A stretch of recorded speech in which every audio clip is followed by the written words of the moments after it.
Utah red mixed in with plenty of Ohio State scarlet. The first ever trip by the Utah Utes to the granddaddy of them all.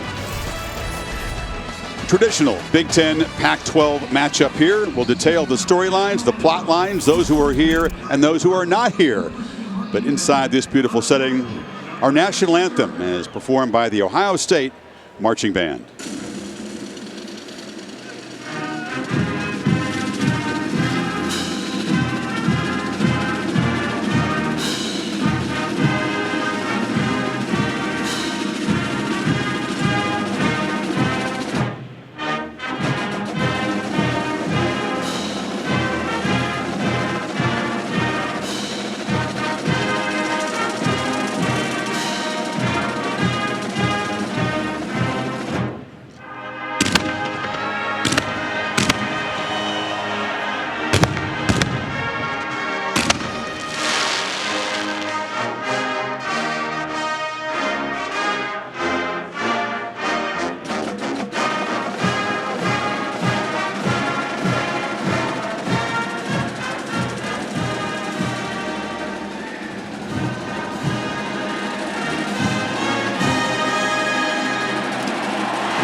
Always a goosebumps moment here. This has been the Ram Trucks kickoff. We are ready for the Ohio State Buckeyes and the Utah Utes coming up at the granddaddy of them all right after this.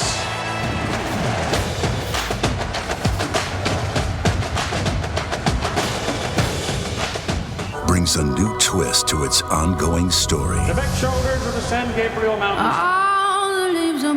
After a year away, it makes a welcome return home. You can feel the electricity in this stadium. Again, set in the never-ending warmth of the California sun. Nothing signifies a new year like the Rose Bowl. California dreaming,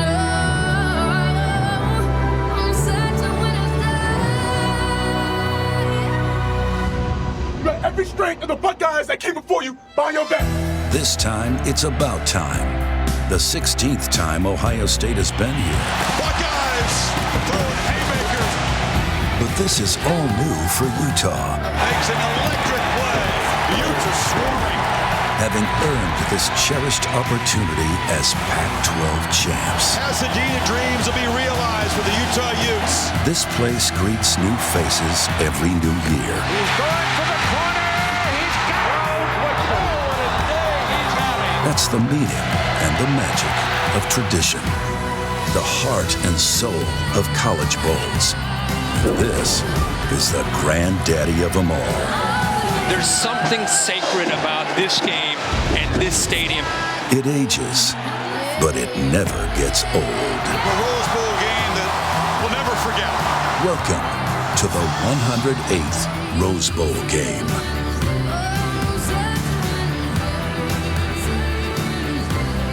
Nothing but smiles to bring in 2022. Welcome to the Rose Bowl game presented by Capital One Venture X. 60 degrees and sunny in this beautiful setting. For many, this is the realization of a lifelong dream, especially those on the Utah side.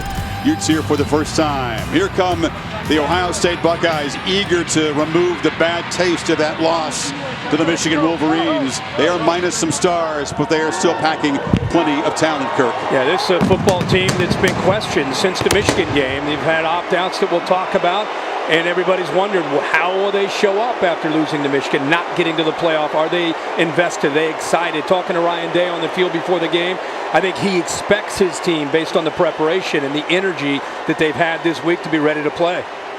C.J. Stroud, the quarterback, played his high school ball about 45 minutes away from here. The quarterback will be inspired. No doubt as to the inspiration of these Utah Utes. They are underdogs again. They are used to that, but the Pac-12 champions bludgeoned Oregon twice, the team that went to Columbus and won, Kirk. Well, they had a veteran group that came back, led by Devin Lloyd, their All-American linebacker, and they were determined to get to Pasadena. That was the team goal, not the playoff, to win the Pac-12 and get to the Rose Bowl. Their first in school history. They're sky high. This is a Super Bowl to them and to their fan base. Saw Devin Lloyd, the defensive leader, the linebacker, Cam Rising, the quarterback. Both guys acknowledge they are a part of Utah history by just getting here, but you have a chance to be immortalized in Utah football history if you can come away with a win over Ohio State. Met just once before. It's kind of cool. It's an SEC officiating crew in charge today. Jason Autry is the referee. And let's go down to the field now for the Rose Bowl game coin toss.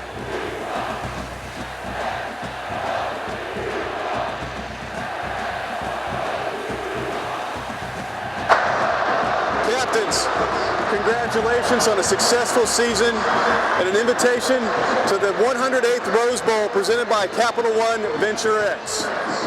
My name is Jason Autry. I'll be your game referee. This is our umpire, Tom Quick. We're from the Southeastern Conference. We have two dignitaries with us today. First of all, the 2002 president of the Tournament of Roses Association, Mr. Bob Miller. He will be presenting us today's game coin. Second, the Grand Marshal of the Tournament of Roses, Mr. LeVar Burton. Toss the coin for us. Mr. Miller, the coin, please. Thank you, sir. Thank you. Today's coin features each university's logo, the Ohio State University and the Utah Utes. When the coin is tossed, whichever side is facing up when it comes to rest on the ground will be the winner of the coin toss. Mr. Burton, if you would do us the honor, please. Utah has won the toss. You're going to take the ball. Which way are you going to kick? Kick that way. Captains, let's shake hands and have a great ball game. So Kyle Whittingham wants the football first. Put that offense on the field against a shorthanded Ohio State defense. And welcome, Chris Fowler, Kirk Herbstreit, adding our wishes to you for a healthy and happy 2022. No place we'd rather start the new year than right here. Right. The 6th time we've had the honor of working the game together, and the 14th, my partner here. That's a record for analysts, man. Yeah, thanks, man. You could give a clinic to Utah, because this is the first time for these guys, and they are just sky high to be here. Yeah. The Ram Trucks takes a look at their season, which started off like a nightmare, Kirk. They're 1-2. Sputtering. They turned things around when Cam Rising came on at quarterback, and here they are, ranked number 11 in the CFP. I think it's a great point about Cam Rising being inserted after that 1-2 start, because they became a different team, a team that became more confident, and as they won, that confidence continued to grow and grow. Devin Lloyd is the catalyst to me, the All-American linebacker, and a guy that could have gone out and played in the NFL a year ago, but decided he had unfinished business. He wanted to get his team to a Pac-12 championship. He wanted to get his team to a Rose Bowl, something that they've never done, and he's been able to achieve that. He won the Pac-12, had a great game in an Oregon game, and now here his team is, first time ever. But I don't think getting here is his goal. He wanted to win this championship and then be on to the NFL as a first rounder. We'll see if he can get it done. Meanwhile, for Ohio State, you know they're opt-outs to some key guys. 4 key players, 2 first-team All-American wide receivers, Chris Olave and Garrett Wilson, 135 catches between them. But Haskell Garrett, the anchor of that defensive line, also opting out. And so does the left tackle, Nick Petty-Frere, a problem against this Utah defense. A total, Kirk, of 5 Ohio State starters on defense not going today. Yeah. I mean, that's been the big question leading into this matchup is Ohio State with the opt-outs. Being around Ryan Day, though, I think he thinks, he won't know till the game goes on, he thinks that he has a team that's fired up and ready to players to look at Chris Olave. But these young receivers that we'll introduce you to throughout this game, they've been waiting for their opportunity, all incredibly talented, kind of a precursor for what you'll see from Ohio State's offense in 2022. So Noah Ruggles, graduate kicker, transfer from North Carolina to boot it away. Britton Covey, a Utah legend in his final game with the Utes, a very dangerous returner, is back deep. Here we go.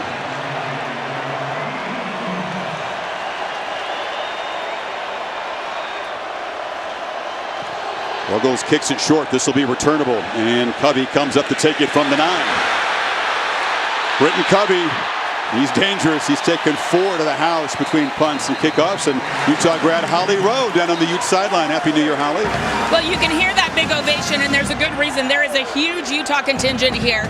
The school record for attendance was set earlier this year, 52,724 in a game in November against Oregon at Rice Eccles. But I can promise you this, guys, there are more fans here in the Rose Bowl for Utah today. They're estimating over 60,000 people have come from Salt Lake City and all around to support Utah. This is such a huge deal for the Utes, and every time they've come out on the field or gotten the ball, you can hear the huge crowd. Big deal for the quarterback too, Holly. Cam Rising, who's from Ventura, not far from here. Never get a chance to attend a Rose Bowl game as a kid. Now he's starting in one. In the first play, Rising dumps it down, and they'll use the tight ends early and often.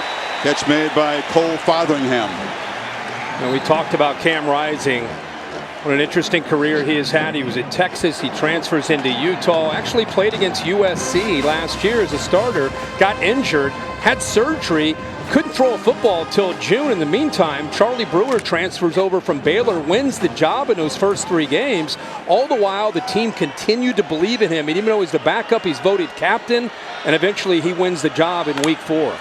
Dual threat guy, tremendous scrambler, has to elude the rush and throws it down at the feet of Brent Keithy, their top receiver, another one of those tight ends. So early pressure there from Jerron Cage, who has to fill in with Haskell Garrett not there. Yeah, a good job not necessarily biting on to that play action look. Now, Ohio State's defense, eye discipline has been the big focus for Matt Barnes and the Buckeye defensive staff because, as you said, all the tight ends, they give you a lot of different looks. Something, it'll look like a run, it'll be play action. Off of that, really can challenge these linebackers and safeties today.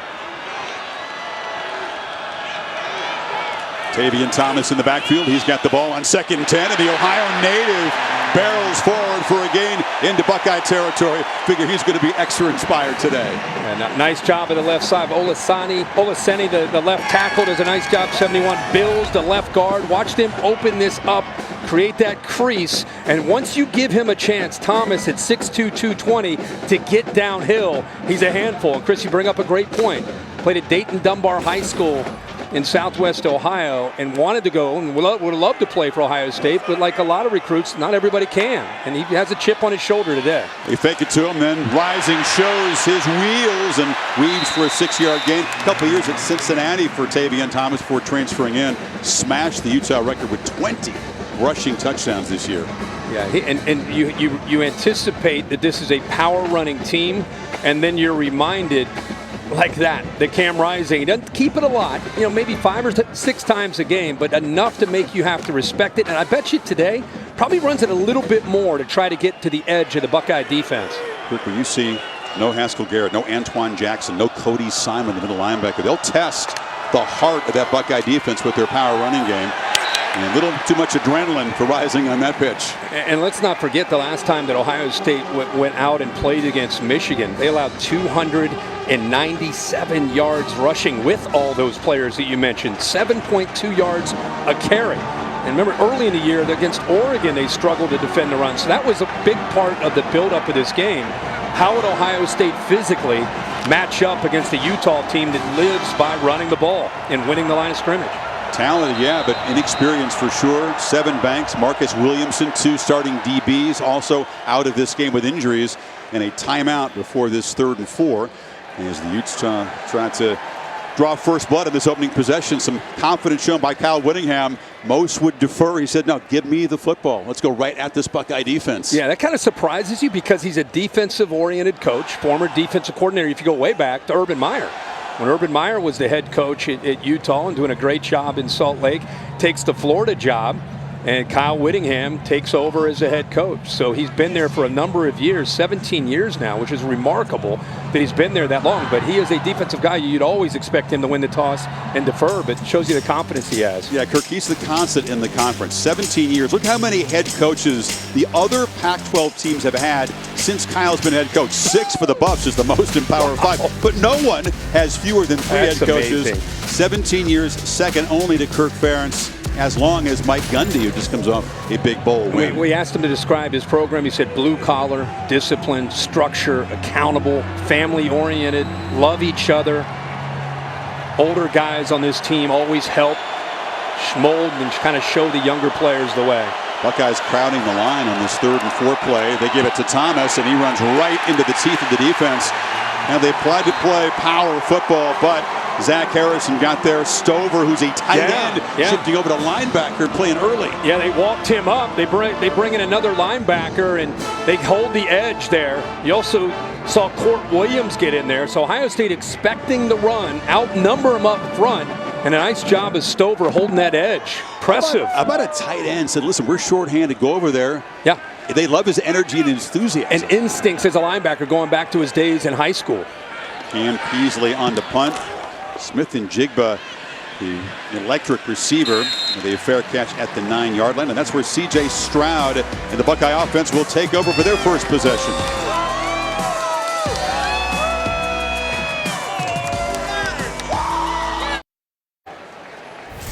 Utes punt. Buckeyes take over at their own 10. Great to have Tiffany Blackman on the Rose Bowl team. She traveled to Columbus to visit with the Buckeyes. Tiffany, including their quarterback, local guy. Yeah, Chris, CJ told me how he grew up coming to UCLA games here, but he said nothing compares to playing in the Rose Bowl. Of course, he comes into this game off of that loss to Michigan, but head coach Ryan Day said he's seen him mature so much over the last month that he's got this different look in his eye. He's in a different place than he was a month ago, Chris. Spectacular freshman season, 4th in Heisman Trophy voting. And Travion Henderson, the 1,165-yard rusher. He was the first carry. Junior Tafuna on the tackle. But, yeah, you can sense that Stroud, it was so competitive, just wants to get the bad taste out of his mouth. Yeah. I mean, one thing about him as a young quarterback, and like a lot of young quarterbacks with social media battle this, is he has a tendency to have a little bit of rabbit ears as a young guy, and he's a pleaser. And when people question him, he tends to kind of take it personally. He'll outgrow that, but that's at this stage of his career, that's where he is. So this is, I think, part of his maturing process, to go through a couple losses. Talent is off the charts in this system that Ryan did.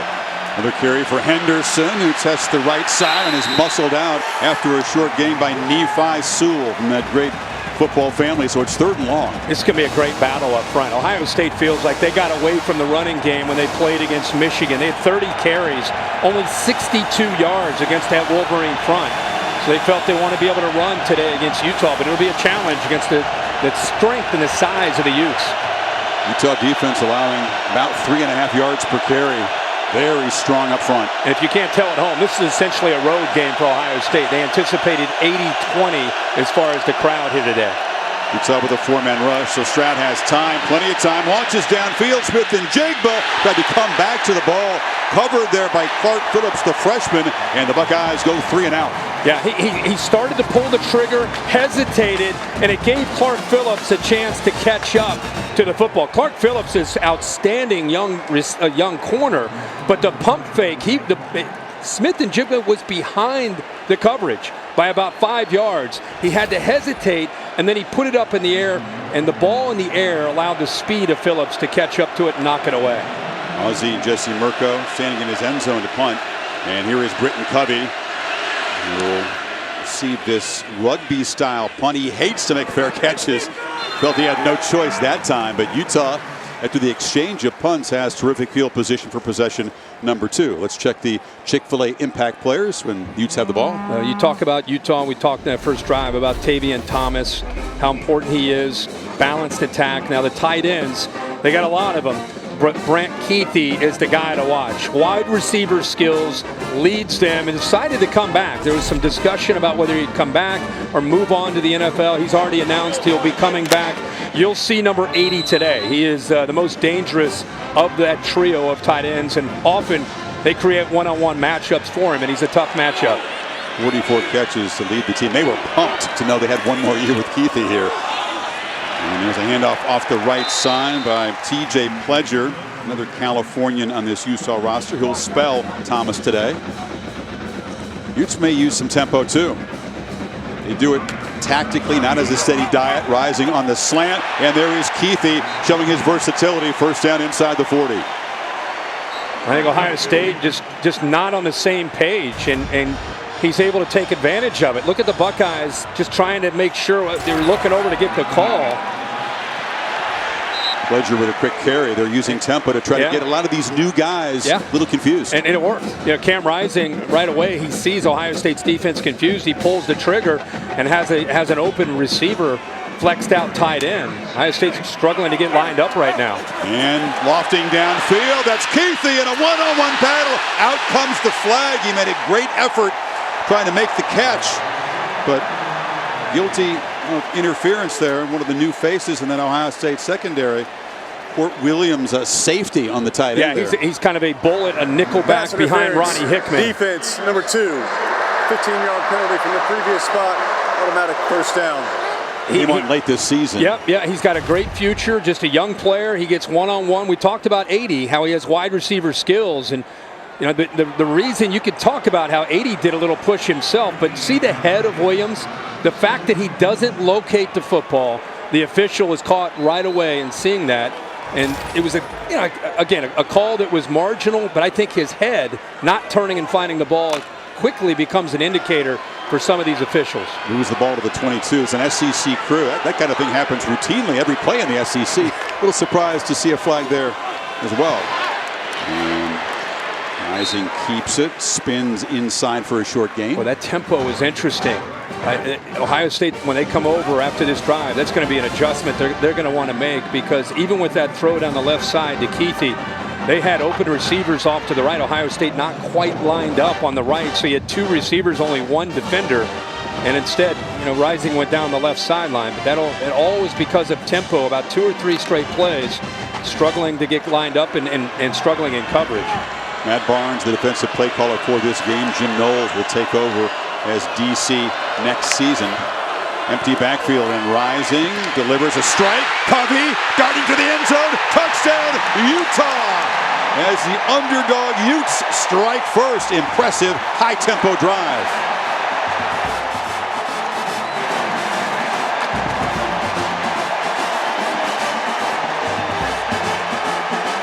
Now you got Zach Harrison. Instead of rushing, he drops. Steel Chambers drops outside, and it creates a nice little soft spot in the zone. The danger here is that what Kavee can do after he catches the ball. By far their quickest receiver after the catch. He's their punt returner, and you can see what he does when he has his hands on the football. Jaden running with the PAT, the 24-year-old, married, 3.9 student, playing his final game at Utah. Scores the game's first touchdown. Utah looking sharp against a confused Buckeye defense.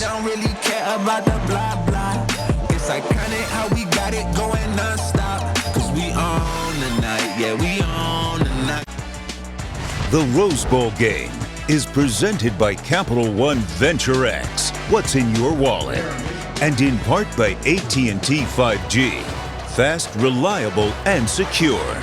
And Taco Bell. Best damn band of the land, part of the Rose Parade. Great to have the parade back after couldn't do it last year. Yeah, the Rose Bowl game was shifted to Arlington. Nadia Chung is the Rose Bowl queen. Tremendous honor for the folks who have that distinction. It's kind of like a serious life achievement. Chilly morning for the parade, but that does not deter folks. Just thrilled to have it back. The tempo really causing Ohio State some issues on that last drive. Like I said, they're going to have to make some adjustments to that. Good noise, boots it away. Emeka Egbuka, one of those young receivers we talked about needing to step up today on the return here, and picks his way, but it'll be stopped short of the 20-yard line. Let's go to Holly Rowe. Well, guys, as Tiffany mentioned, C.J. Stroud is from California, and so is Cam Rising. Think about these 2 quarterbacks who've grown up just miles away from there with playing this game. C.J. Stroud and Cam Rising from Newbury Park, where he threw for over 6,500 yards. C.J. Stroud from Rancho Cucamonga. And these guys are so close. Neither one had ever come to the game or gotten tickets, but all of their families are here. Cam estimated he has about 30 family members in attendance and 2 young men living out a dream from where they grew up. Yeah, CJ, it's nice to have relatives handle the ticket request, because it can be pretty overwhelming when you come back and play one of these homecoming games. It hasn't been easy for CJ's friends and family to get to Columbus. a guy who had never thrown a pass in college until this season. By far the best freshman quarterback. Caleb Williams of Oklahoma will be the runner-up. Yeah. I mean, people forget that. He had never attempted a pass going into that Minnesota game on that opening Thursday night in Minneapolis. He's a guy that has faced New York with adversity. You talk about dealing with the attention and the negativity, but he's a guy that's been battling through adversity and obstacles really his entire life.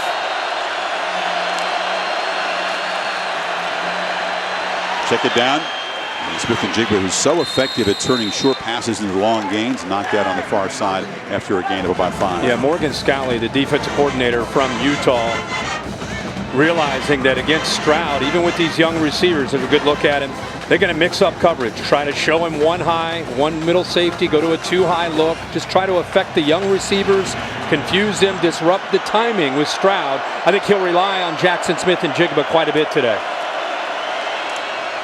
Smith-Njigba, another catch, and it's a block on the edge from Fleming and falls forward, but it's going to set up 3rd down and about 2. And other than Clark Phillips, number 8, who verbaled to Ohio State, ironically, he was a verbal, was going to Columbus and then decided to open back up, and he goes to Utah. Other than 8, they're really at a disadvantage at corner. They're down their top 3 of their top 4 corners. Wow, that play was messed up. Kirk Stroud mishandled the snap, tried to get it to Marvin Harrison Jr.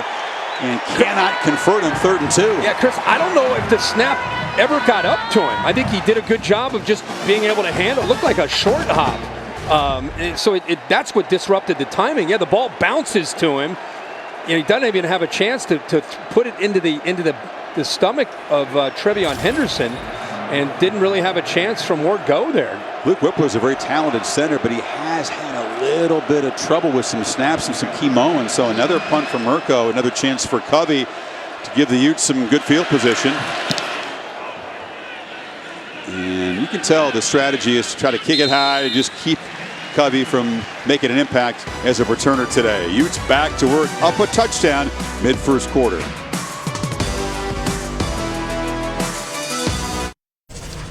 Now, the Utes are a brotherhood strengthened by tragedy. 2 former Utah players, first Ty Jordan a week and a year ago, self-inflicted accidental gunshot wound to the abdomen, died, and then his best buddy, also from Mesquite, Texas, Aaron Lowe, took over his number 22, and he was a victim of gunshot violence, dying after a party this season following the Washington State game. So 22 forever has been the rallying cry. They feel they're playing for something bigger, something truly powerful.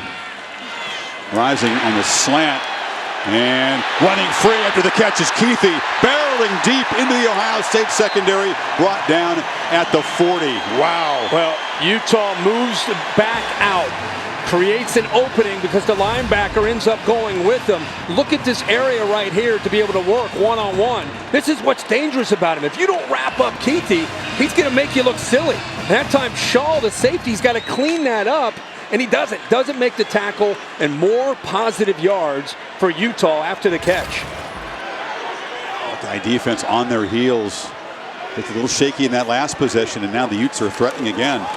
Thomas runs through some more tackles and powers for about 5. Holly talking about the emotion, the togetherness of the Utah team as a Salt Lake resident. You've seen it firsthand all season long. Yeah, and it really is a beautiful feeling and spirit around this team. They touch the 22% better every time they take the field. A lot of t-shirts and warm-ups, 22% better. But most importantly, they've invited the parents of those players to be here at the game. I believe Aaron Lowe's mother, Donna, is here. But look at the helmets. Number 22 is embedded in the rose. They kept them front of mind here at the Rose Bowl. Beautiful looking helmets, by the way, with the rose.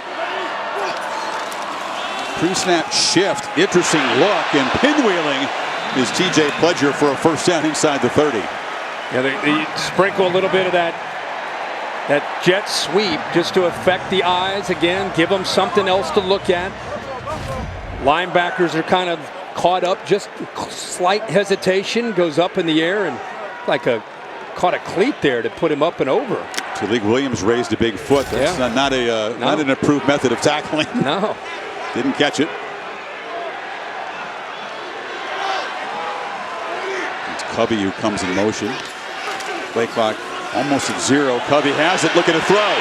Has to escape pressure. Britton Covey It looks almost like a return as he starts weaving through traffic. Didn't throw it, picked up about 8. Well, Covey looked down to the right instead of to the middle of the field. And if he would have been able to focus down the middle of the field, he had a potential chance at a touchdown. The safety bid on it. Instead, he looks right where Ohio State shows the discipline, but still, because of his quickness, he's able to pick up all those yards. He's got a heck of a career passer rating, 3 for 3 with 2 touchdowns. Pretty good. That's pretty good. He wasn't going to throw it away and ruin that stat. No, he is quick. Rising takes a look. And nice first down run. Micah Bernard was in the backfield. He's already played both ways. He's shifted over. He's playing some DB for the Utes because they're so short-handed. Also playing some running back already in the first quarter. Yeah. I mean, he's moving all over the place. Bernard motions out. Watch Ohio State's linebackers react to him. Once he motions out, see him clear. And then look at, again, the opening. They're attacking that interior of the Ohio State defense, those linebackers, which was an issue in the Michigan game. And with Cody Simon out, they're using a lot of different looks to clear out a linebacker with the motion, moving a running back out, and then creating a lot of space in the middle. Rising on the roll, checks it down to Bernard, who is hammered hard. Spun back into a big hit there from Tommy Eichenberg, short gain. Eichenberg cleans it up, but really Steele Chambers was out setting that edge. He had a convoy of blockers, but does a good job of getting off the block, forced him back into the teeth of that defense, and that's where you saw the big hit on Bernard. Utah methodically mixing run and pass. Another impressive drive as he tried to build the lead. The Buckeyes have had the football for a total of 6 plays so far. 2 3-and-outs at just 11 yards. In danger of going down double digits here. Thomas. Middle is clogged. Short gain. It'll be 3rd and about 5.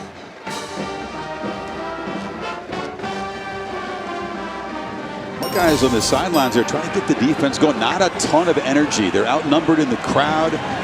And Ryan Day says we're going to wait and see if they brought the proper inspiration to this game. But we're still waiting to see, aren't we? We sure are. Yep. Defense, even though it's only been 1 quarter, they've been out there pretty much the entire first quarter. It's a big 3rd down. Empty backfield. 3 receivers stacked to the left. And now Bernard motions back in. Rising, wheel route, end zone, throw, fingertip catch. Touchdown! Micah Bernard playing both ways and making a spectacular touchdown reception. Nice throw. Let's verify that he got the foot down. Yeah, they motion him out early to create, again, that matchup that is an advantage for them against a linebacker with Bernard, who's an incredible receiver as a running back. Catches the ball, left foot down, has possession. Gets the body turn so the ball doesn't hit the ground. Looks like he held possession. Look at that. What an effort to extend, catch the ball, left foot down, and like I said, he gets that body turn. I don't see the ball ever moving there. Bill Amanye is with us, giving us the thumbs up. A running back. Imagine that. The hands and the body control and the instincts to protect the ball, not let it hit the ground. Again, the tight ends get a lot of the attention. Covey does because he's got a great year at receiver, but really Bernard, one of the more dangerous receivers, but comes out of the backfield. You can see the hands right there. 67-yard, 8-play touchdown drive for the Utes. Up 2 scores. The Buckeyes with 2 3-and-outs to speak of so far. Cam Rising, one of the 2 Cali quarterbacks, coming home here with a brilliant throw, and Micah Bernard, just a spectacular fingertip grab. 14-0 for the underdogs from Utah.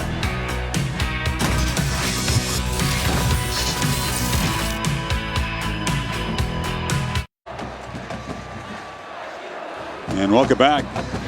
Great first quarter at the Rose Bowl game presented by Capital One Venture X. Utah faithful euphoric at the moment here in their first ever trip to Pasadena, and their team has played really well on both sides of the ball, and Ohio State's going to have to try to respond right now after a couple of 3-and-outs.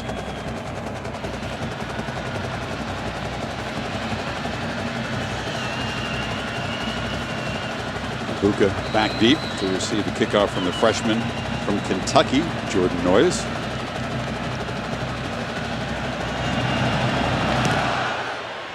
Long drive kick. Taken from the 1. And good coverage by the Utah special teams so far. Let's go back to this touchdown. Watch the motion. Watch how they move Bernard around. You start there. Look at Ohio State's defense. Steele Chambers, inside linebackers on him. He's kind of communicating, okay, I got it. Port Williams moves back over there to the outside. At some point, watch the linebackers switch. Now we got another motion. Now Tommy Eichenberg says, I got him. By the way, that's a tough ask for a middle linebacker. Receiver, running back's going full speed. He can't catch up to him. Gets his foot down, makes a miraculous catch. And there's the energy and the emotion from the Utes on the sideline, up 14 well, you'd here love early. to see the guys who are not even playing in the game jumping around and hugging. Competing. Stroud and this Buckeye offense got to get going here. Defense is struggling. Ohio State says we don't mind playing a shootout against this team, but it's been only one side firing so far. Fleming with the catch. The tendency for Ryan Day when they get down like this is to go to Old Reliable. Old Reliable this year has been C.J. Stroud. The problem is Chris Olave is not out there. Garrett Wilson is not out there. So you still want to go to Old Reliable, but you need Marvin Harrison Jr. and Ibuka to step up and Julian Fleming to be able to help out. It can't just be Smith and Jigba and Jeremy Ruckert. Micah Bernardo just caught the touchdown. Now playing corner over there against Fleming in the far left of the formation. You talk about having an afternoon so far. Yeah.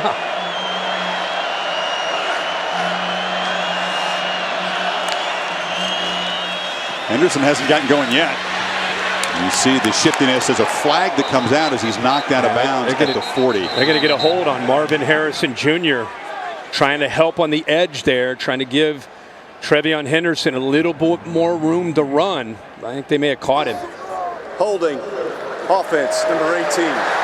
10-yard penalty from the spot of the foul. Repeat. Of course, his dad down. and legend, Marvin Harrison Jr., a bigger, stronger guy than his dad. And obviously he's been schooled from a very young age. Yeah, he's a big guy, 6'3", 205 pounds. There it is right there. Getting a hold of Clark Phillips, locks onto those shoulder pads right in front of the official. An easy call, but Ohio State, instead of a first down, now they move it back.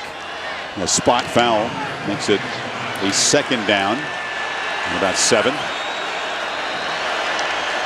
Henderson can change the game in one touch. Tremendous speed. And slips as he tried to cut back. Did not give up the edge there. That's Cole Bishop, the very talented freshman safety. Man, is Cole Bishop a good player? You and I in Las Vegas watched him play Oregon, number 6. We had to keep reminding ourselves this kid is a true freshman. You know, he is verbal to Duke. Tough, smart guy. Ends up coming out to Utah, 6'2", 205. Right there to set the edge there. And even if he didn't lose his footing, he didn't have anywhere to go. Being out a senior at the end of the season. Starting role. So now it's 3rd and 8. Look how they're moving around, trying to confuse that offensive line. The young receivers, a lot of different movement. Disguise, showing pressure. Do they come or are they going to back out? Ryan Day's communicating at the bottom to C.J. Stroud. They're going to get a timeout. Yeah, the play clock was winding down. How about that? The defense using movement to create confusion on the offensive side. Yeah, Utah on 3rd down. They're not just going to sit there and show you what they're in. They're going to give you a ton of different looks and make you guess after the snap where they're going to end up. I'm telling you, this Utah defense early on was really struggling. People were questioning, are we going to have to wait for next year to get some of these young guys going? What a mid-season turnaround for Morgan Scalley and company. Goodyear providing aerial coverage in this beautiful afternoon. Anything can happen as long as you have the drive. Goodyear, more driven. And at the end of the year, Kirk, the Utah defense felt like the personality of the team, and it wasn't that way at the beginning of the season. Play clock wasn't working the time. It was stuck on 0. That's why it seemed like he had a long time. Yeah. Ohio State, I know it's early in this game. With all the buzz and build up to this game about opt-outs and are they into it or are they not, to get down 14 against a team that's excited to be here, just from a psychological standpoint, they need to put something together here. This is a big 3rd down because of it. Ohio State playing against a very depleted secondary. 2 corners injured for this game who had been playing down the stretch. Stroud escapes the pressure. Long way to go for a first down. Shows toughness. Lowers the shoulder and does move to 6 across the 35. You know, Utah had really cleared out of there. You haven't seen a ton of that. You know, you've heard some people talk about they wish C.J. Stroud would take off and go, but he's following his instincts here. He sees that open up and takes off. Throw was a little bit high for Rucker. Yeah, the longest run of the year for him is 15 yards. That's right near it to move the sticks, their first down. What I love there, Chris, is he got about maybe a yard or two short of that line, knew exactly where he needed to go. Instead of sliding, he's diving, fighting to try to get the first down. He's almost a 4,000-yard passer, and Buckeye fans were bothered because he didn't run the ball as much as they're used to seeing from their quarterbacks. Right. Remember Dwayne Haskins, folks? He didn't run the ball either, too. They had a pretty good offense with him, and Stroud would much rather stand and throw. And I think Ryan Day does a good job of adjusting to the skill set of his quarterback, whether it's Haskins or Fields or what he has this year. And Stroud doing what he loves to do. It's a beautiful downfield throw. He just dropped it into a Mecca Ibuka. Wow, what a throw. What a throw. And how about the young fella? We kept waiting to see Ibuka and Harrison Jr. and Fleming get a chance. This gives you an idea. Did he get his foot down? Catch. The right foot is still down. That is a catch by the young man. Wow. Just his toe, yeah. I mean, the awareness to know exactly where he is. Great catch by the freshman. They're going to take 30 a yards. The ruling of a catch for a first down is under video review. Timeout. Mitchell Wilkins is the replay official for this SEC crew. I think they're going to see what we saw, that Ibuka, freshman from Washington State, one of the guys that I think has a monster future. He hadn't caught a ball in 5 games, though. He was a guy that he missed last couple of games of the season, Michigan State, Michigan, because of COVID. And really, you wonder, I asked Ryan, how much rust is this guy going to have? He hadn't caught a ball in 5 games. Yeah, you see Bernard. That's right. My man's out there trying to cover. But how about two-way football in 2022? Are you kidding me? I mean, he's out there on an island. He just made the catch, one of the greatest catches of the year. Now he's out here trying to stay with a freshman. I think this is a catch. Bill, what do you see there? What do you think? I've got it as a catch, too. He's got control of the ball. The right foot's down, and he maintains control of the ball. Yeah. So there shouldn't be too much longer. They're going to come out and confirm this call. How long is it sustainable for Bernard going kind of both ways in key roles? I mean, they had a bunch of injuries at corner. They told us they worked him during camp or during bowl prep. I didn't know if he'd be out there unless it was an emergency, but there he is in the first quarter lined up. I just can't get over it. Brian Hartline, the receiver coach, told me the upside. And yeah, he loves Olave and Garrett Wilson, but he said, wait till you see these young guys. I'm telling you, they're dynamic. Now, I'll see what they can do on the field when they're out there. But they've got tremendous potential. And there's a glimpse of what Ibuka can do. After video review, the ruling of a completed catch is confirmed. First down. Please reset the game clock to 49 seconds. It will start on the ready for play signal. Ibuka had an 85-yard catch against Maryland, so he's flashed the speed, but give it an opportunity. These young guys can get a launch to next season today. And I think from a confidence, even though you know you're a good player, to do it in a game like this, you're down 14 when the game really matters. There's Hartline right there in the red hat and black sweatshirt talking to him. That is a confidence builder, not just for Ibuka, but for C.J. Stroud throwing to him. The play clock is not functional at the time, so they're keeping it on the field, but it's tricky for an offense that wants to use some of the play clock. Ohio State, you'd think, would want to play fast, especially since they finally got something going here, final minute of the first quarter.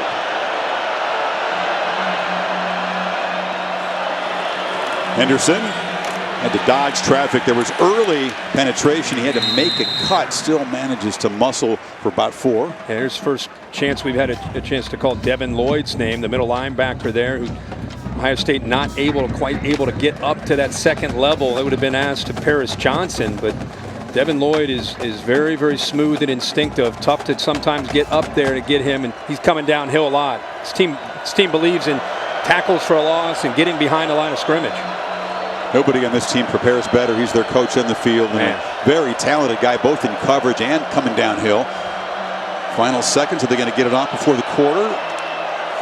Just Stroud backpedals and dumps it down, and that's Rucker making the catch, and he's knocked out of bounds near the marker. That'll be the final play of a first quarter, dominated by Utah. Buckeyes trying to punch back here, but the Utes with a couple of impressive touchdown drives.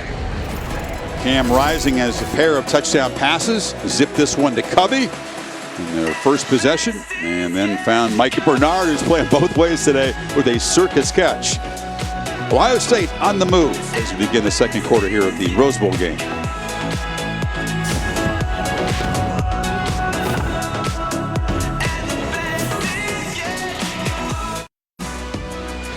Set for the second quarter, Rose Bowl game presented by Capital One Venture X. Team will shift to the Superdome tonight. Intriguing one in primetime. Baylor and Ole Miss. Matt Corral giving an emotional speech to his Rebels teammates. Yeah, cool stuff. Cool, really cool to see that. Like, this is the last time we're playing together kind of speech. See if it translates. Yeah. Figures to be a contrasting Ole Miss styles. crowd there. Yeah. Very, very different styles. It's a fun one. Buckeyes threatening 2nd and 7. Smith and Jigba motions across. Anderson. It's been tough inside. It is. Ohio State offensive line has not been able to dent that tough Utes front. A couple of young players, Mahi, Tafuna in there. It's 4th down now. Well, they did a nice job getting inside, shooting gaps here. Tafua could not, just shot through with quickness inside of DeJuan Jones, the big right tackle, 6'8", 360 pounds. Just beat him with quickness. Need a half yard on 4th.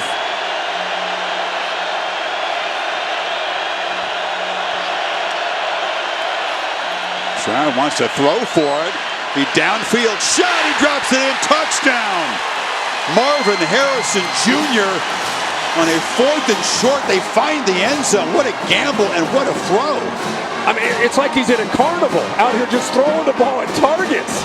I mean, how about how he drops that one in a second time?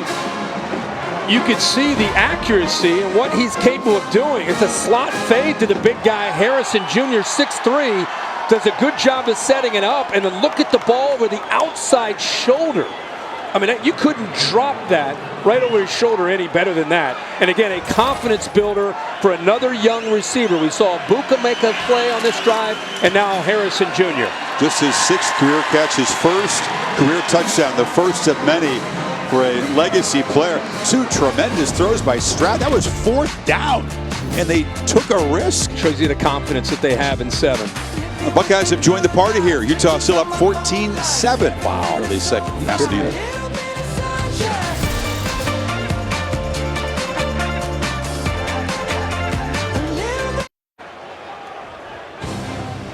Intriguing game on Monday night. Browns and the Steelers, 8 o'clock on ESPN. Countdown at 6. Maybe Big Ben's final game at Heinz Field. The winner keeps alive with 1 week to go. The loser playoff eliminated. So high stakes game between ancient rivals. Kickoff by Ruggles is deep. Cubby's going to bring it out. And he'll be wrestled down at the 21. Chris, let's go back and take a peek at that. You and I were talking at the break. Look at this cushion right here on Smith and Jigba. I thought maybe right here, a quick little slant without a linebacker there might be the call, but you can see you have a safety here to help out on Smith and Jigba. So instead, you have 2 corners on islands, and there's the separation. Marvin Harris is not just a big receiver, tremendous agility and quickness to be able to pull away from that one-on-one coverage. And again, we're all marveling at the throw from C.J. Stroud, a 30-yarder earlier to Ibuka, and then that one, the touchdown to Harrison. Get the Buckeyes back in the game and give them a little bit of life. Get an elite running back on 4th and 1, but not a lot of confidence in the ground game as Rising off play action takes a shot downfield and delivers a nice strike there. Devon Vele with the catch, freshman from San Diego. Vele with a really good route. He's one-on-one, working across. You'll see him get to the top of the route, and then right there just pulls away and separates off to that stem. Watch him set this up. You're talking about an elite corner in Burke, one-on-one. He's a bigger, much bigger receiver, 6'4", 205, but the route running, very crisp there. That's what allowed him to get away from Burke. Picked up 22.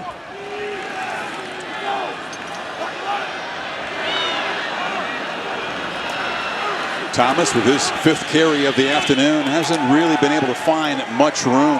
Neither side's really having much success with the interior run game. No, and that time Teron Vincent making a play. We're wondering who's going to establish kind of a presence in the middle with Haskell Garrett out of there and Jackson out of there. And that time a really good look at what Vincent is capable of doing. 305-pounder himself. Right on this side. Watch how he's got a lot of different bodies that he's working through, and does a good job using his hands, getting off those blocks and slowing down the big back Thomas, allowing the rest of that defense to help out. There's a lot of powerful lower body, number 6. Absolutely. Kai Bernard in the game takes the pitch, an option look, and a spin for the running back, pass catcher, cornerback today. There's a flag out. Tyreek Smith on the tackle. Cam Rising on that option. He's just trying to go after Tyreek Smith and pitch that, try to take him out of the play. And ironically, if Smith had eventually caught up by not giving up on the play. Offense, number 71. 10-yard penalty from the spot of the foul.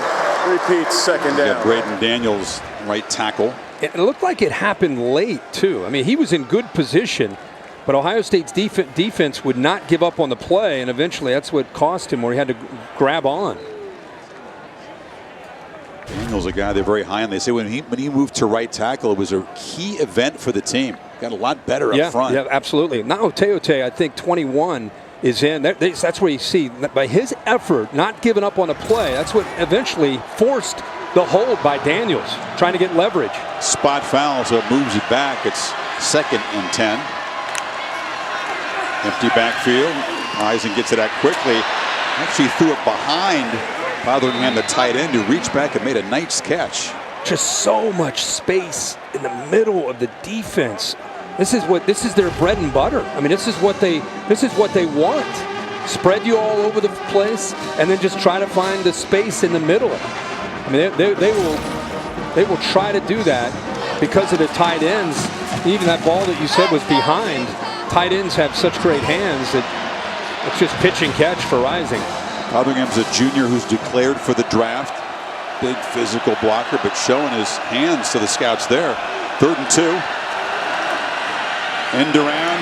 Keithy to the tight end. You love a tight end around. You see it from Brock Bowers at Georgia, and you see it from this talented tight end too. Yeah, and I felt like Mitchell, who's in 3 as a linebacker, he recognized it. He just got outrun to the corner. Speed is not necessarily his strength, but give him credit for recognizing the potential. That ball's trying to get outside, but he just doesn't quite have the quicks there to be able to stay up with Keithy. You're the tight end in college football. They've been used more frequently now than ever before, targeted, more touchdowns, more yards. Holly's been all over that story all year. And Keithy as a runner. It's the 4th time in the ball on the ground. Rising has to fall on it. Smith was right there. You know, this is such a different offense from what you see around the country. Cam Rising is under center. You know, they're downhill running, play action, a lot of shifts and motions, multiple tight ends. 12 personnel means 1 running back, 2 tight ends. 13 personnel, one running back, 3 tight ends. You can see they live in 12 and 13 personnel the majority of the time. Yeah, about 2 dozen plays out of that 13 personnel. Does Andy like that's a lot, folks. Rising, fires far side, a cushion, and the catch is made by Solomon Enos, the junior from Phoenix. I don't know how he got the ball off. I mean, Teron Vincent hits him as he throws this football. 6, beats his man using those hands again. I mean, as he got rid of the ball, he got hit hard. And he goes right to his back. Can't even follow through on the ball. I have no idea how he had that kind of zip on that football, but he got it to him. Somehow got it to Enos.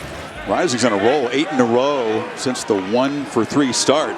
And the 2 touchdowns. Both quarterbacks looking sharp. Stroud getting going after a slow beginning. 1st down, looking to throw again, and takes off. He's an effective scrambler. Man, is he good at weaving his way through the secondary. Big gain down to the 12. Ohio State playing man-to-man. Nobody there to account for Cam Rising. So that means you better get to him. You better get to him, because if you don't, you're going to have an issue. Look at this defense. Look at all the bodies that are chasing the wide receivers. He makes a nice move there on Williams, and then there's just nobody left. That's the risk of playing man-to-man. One of the reasons why he's got a top 10, he took another shot there from top 10 QBR in FBS, is because they account for his legs, Kirk. You're talking about a quarterback, as they check out that hit for targeting. He averages 9.4 per scramble. That's just a big number. They'll do a replay review as we step aside. Another look at, as we go away there, Sawyer is at the crown of the helmet. And the runner will get Bill LeMonnier's opinion when we come back.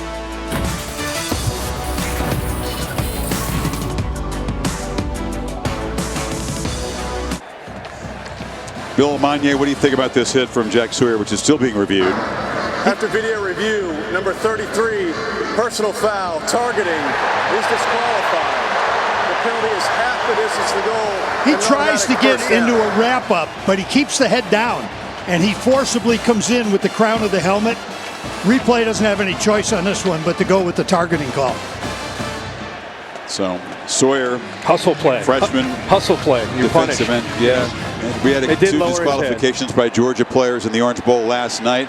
Yeah, they were chanting, "Hey, hey, goodbye," the Utah fans in the break as they were showing the replay again and again. So Utah now has been in the red zone. This is their third trip into the red zone. The first two have been touchdowns. Thankfully, Rising's okay. That's a tough shot.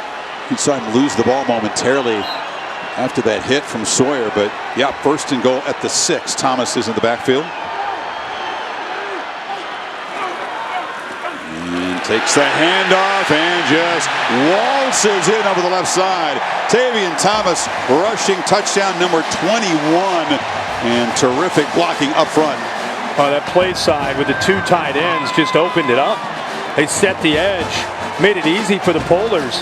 The Polars came around. They didn't have anybody to block. Laumea, the right guard, pulled around. Tight end pulled around, but you got to give the two play side tight ends a lot of credit. Kincaid, really nice job, and Thomas walks into the end zone. Another long touchdown drive by the Utes. That one, 9 plays, 79 yards, took 5 minutes, and again, they're back up 2 scores. Yeah, well, the right guard, Laumea, comes around with a tight end. But watch the play side tight end on the left. 2 tight ends. They just set that edge. There's just nobody left there. Keithy walks around and just leads Thomas into the end zone. 3 red zone trips and 3 touchdowns for Utah. They go up 21-7.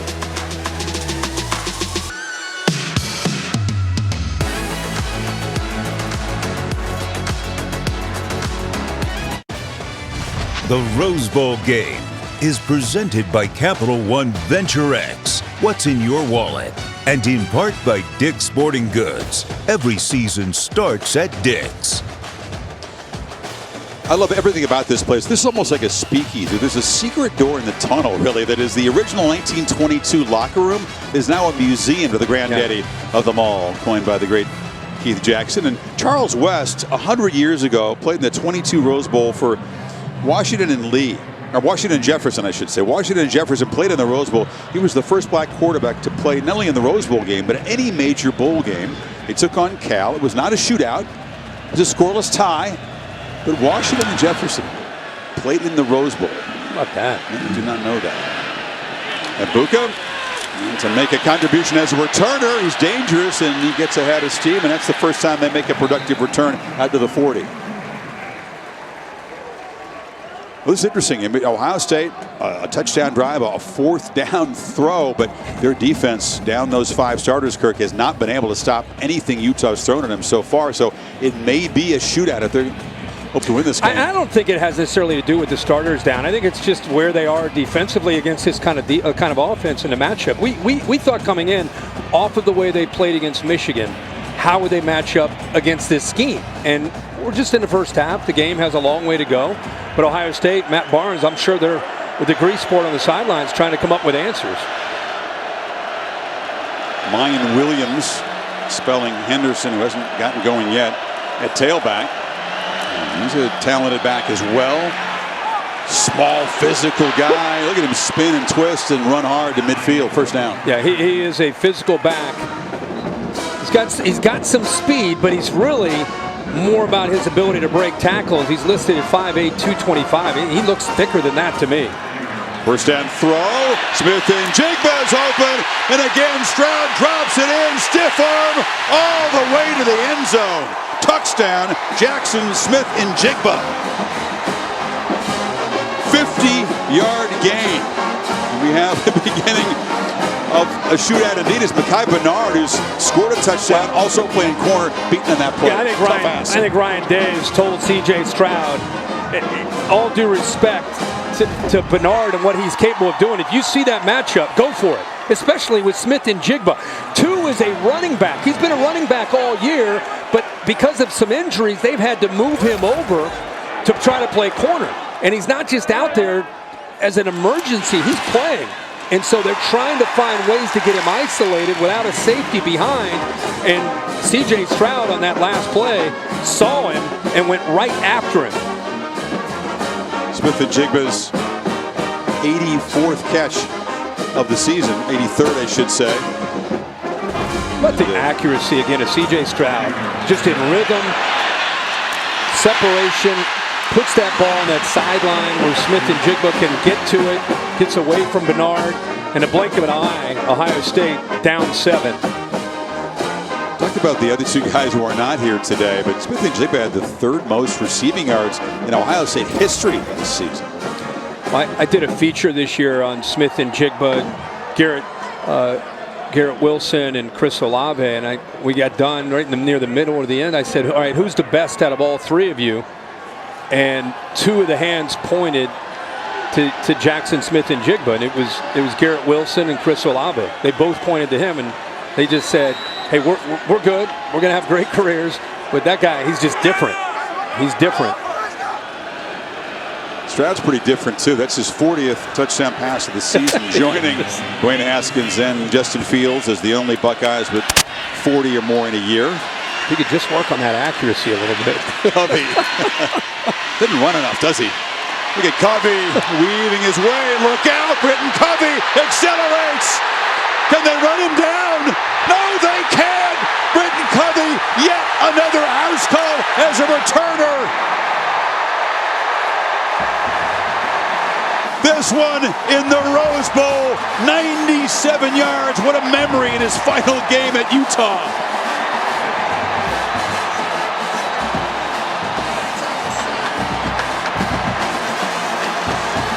Man, is he elusive and dangerous when he has a chance. That's why he's back there. That sets a record. They just want to 5 in his career. Yeah, I mean, it's special teams. It's a reverse. Anything they can do to give him a chance. And a couple of Buckeyes down on the field. And while the Utah fans are celebrating, the athletic trainers for Ohio State are busy looking at 2 separate players. How about the momentum swing? Buckeyes with a quick strike, get back within 7. And quickly, Covey answers. 4 punt returns and now a kick return. They've got, appears to be an air cast out there, so this is a serious looking injury. Nathan Ransom, one of the players, is down. Another look at the score, weaving through some heavy traffic in the middle of the field.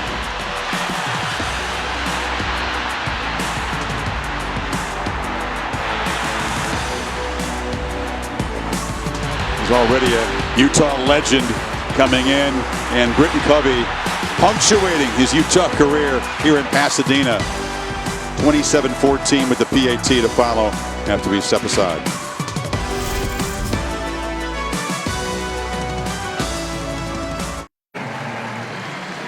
Well, the entire Ohio State team was gathered around the cart. Lathan Ransom, the sophomore safety from Tucson, injured. It's his left leg. He kind of swung around and collided with a teammate. It's not easy to watch. Nice show of support. The Utah fans on their feet as well, but every Buckeye gathered around the cart as Ransom is taken off.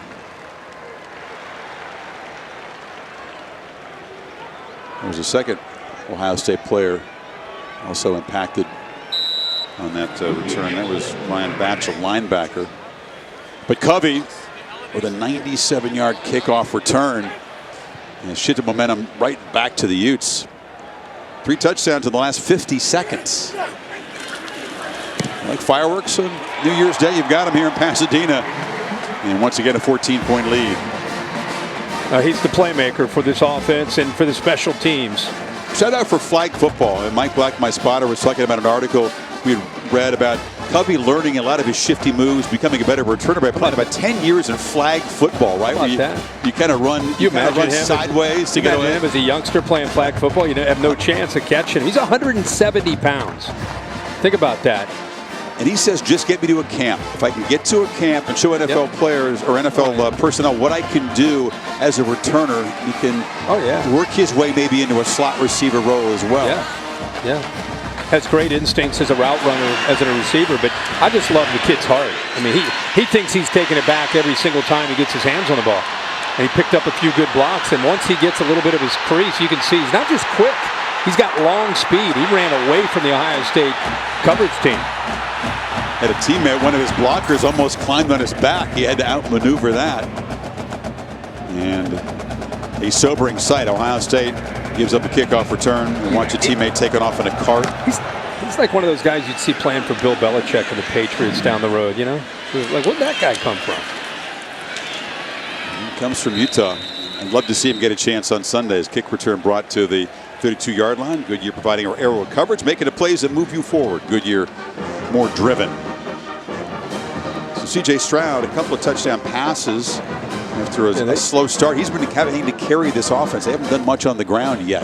Yeah, the last, and they really came into this game thinking that they wanted to get back to running the football after that Michigan game, but they've been able to get some one-on-one matchups, and they've hit them, especially the last two drives, back-to-back drives, where they put points up on the board. Henderson, 6 carries for just 9 yards so far. Mayan Williams, a 10-yard gain in his first carry. He's in the backfield.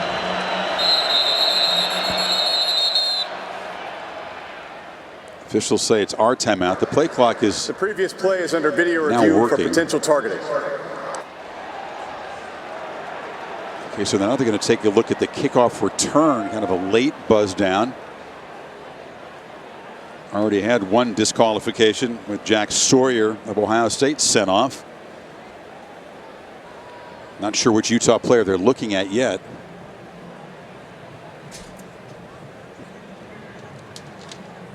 Booth again initiating this review, buzzing down this SEC crew. Mitchell Wilkins is the replay official.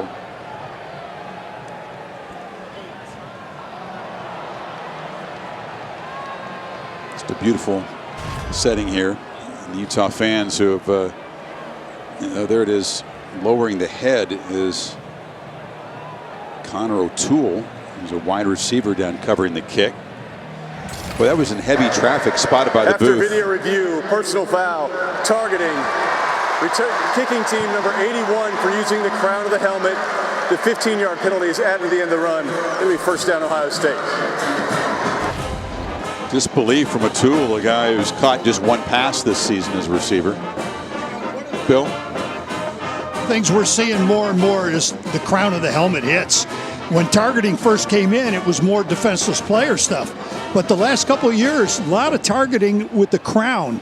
They've got to get the head up, not lower the head down like they're doing. It seems like they've been coached on that for years. Yeah. To get that head up. Well, that's controversial when you see it like that. It didn't appear to be vicious, but he's done for the game. Stroud, touchdowns in his last 2 completions. Can he make it 3 in a row? Smith and Jigba, touchdown! And Ohio State answers instantly from 52 yards. Well, with Garrett Wilson out and Olave out, we had a feeling, I said in the beginning of this broadcast, that you'd see him lean on Smith and Jigba because of the experience, but I think it's also just a matchup. Utah mixing up 1 high and 2 high, and watch what they end up going to here. They end up going with a 2 high safety look, which opens up a nice throwing lane behind those linebackers. And this is the dangerous part to Smith and Jigba, 6 feet, about 200 pounds. Great block by Fleming is what he does as a competitor after the catch. He's not just physical, he's instinctive and able to run by people, and got down the sideline. Like I said, he picked up a heck of a block there by Julian Fleming to get him into the end zone. Malone Mataele, the nickelback, normally pressed into duty there, kind of got lost. But so Stroud, touchdown passes on 3 straight pass attempts. 2 of them to Jackson, Smith, and Jigba. So that's 4 scores in about, what, Mark Amento, about a minute now? Yeah, at some point somebody's got to break serve. Again, they go with a two high safety look, opens up the middle of the field, and then good job of having all that space. Defense just can't catch up with him. Tiffany Blackman joining us as she visited with Jackson about stepping in, Tiffany, to an expanded role today. Yeah, Chris, this is exactly what this team wanted to see out of him. And when I spoke with Jackson, he told me the coaches, they talked to him about being a leader, taking on that bigger role. He said to me, with Chris Olave and Garrett Wilson opting out, that this is a big opportunity for him. He also said that he knows he'll probably get a lot of touches because him and CJ are very comfortable with each other. But he said his primary concern is to be a leader amongst this young group of receivers, and they're certainly getting that out of him. Utes are going to have to search for some answers if they can find one with the depleted secondary for number 11. Yeah. I mean, it's once you adjust to 11, though, you got to deal with these younger receivers. But they're definitely going to have to make the same adjustments. Both these defenses right now are reeling. They kick it to Covey. They give him another chance, and that time Britton weaves around the left side out across the 30. We'd love to have a kicker who just hammer it through the end zone with number 18 back there. So Ohio State's offense clicking now at high speed, and it keeps the pressure right back on Cam Rising and this Utah team. They've been playing from the front throughout this game, but looks like it's going to be a shootout. Remember how much fun USC and Penn State was in a Rose Bowl game here? Oh, yeah. A few years ago? Yeah. It was Juju Smith-Schuster. It was Saquon Barkley back and forth. Yeah. Thomas, stutter step, runs through a tackle, and delivers a blow more than takes it. 8-yard gain. With Ransom out of the game on special teams, that also affects, obviously, the Ohio State defense. He's been playing quite a bit tonight. We'll see when they bring in 5 defensive backs how that potentially impacts them. Right now playing with 3 linebackers out on that field. Mitchell's been playing a lot of football. They're trying to bring in some size to deal with the physicality of the run game from Utah. He has not played a ton of ball in the second half this year. Play action, Rising on the slant, incomplete. It was good coverage there. Tried to get it to receiver, but Cam Brown was there. Bailey intended target. Yeah, with 7 banks out, Cam Brown steps up. He's been playing a lot of football once he's been healthy, but he definitely takes over on the other side at Denzel Burke. They trust him to be able to be out there. You know, he started to turn his body, but you can see his quickness, able to kind of turn those hips and get back into coverage. Now 3rd and 2. See if we go back to the running game here. We do.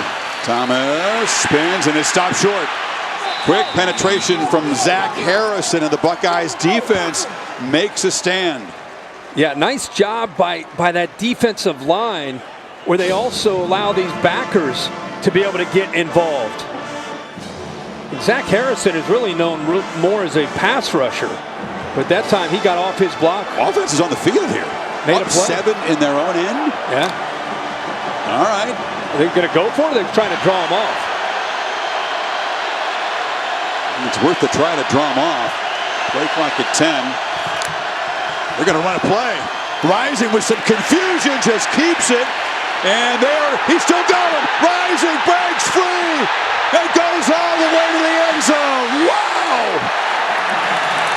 A play that had confused, ugly-looking start has a beautiful conclusion. 62 yards.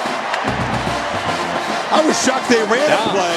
I mean, it didn't look good at the start. No, Ohio State just didn't finish the play. They didn't wrap up.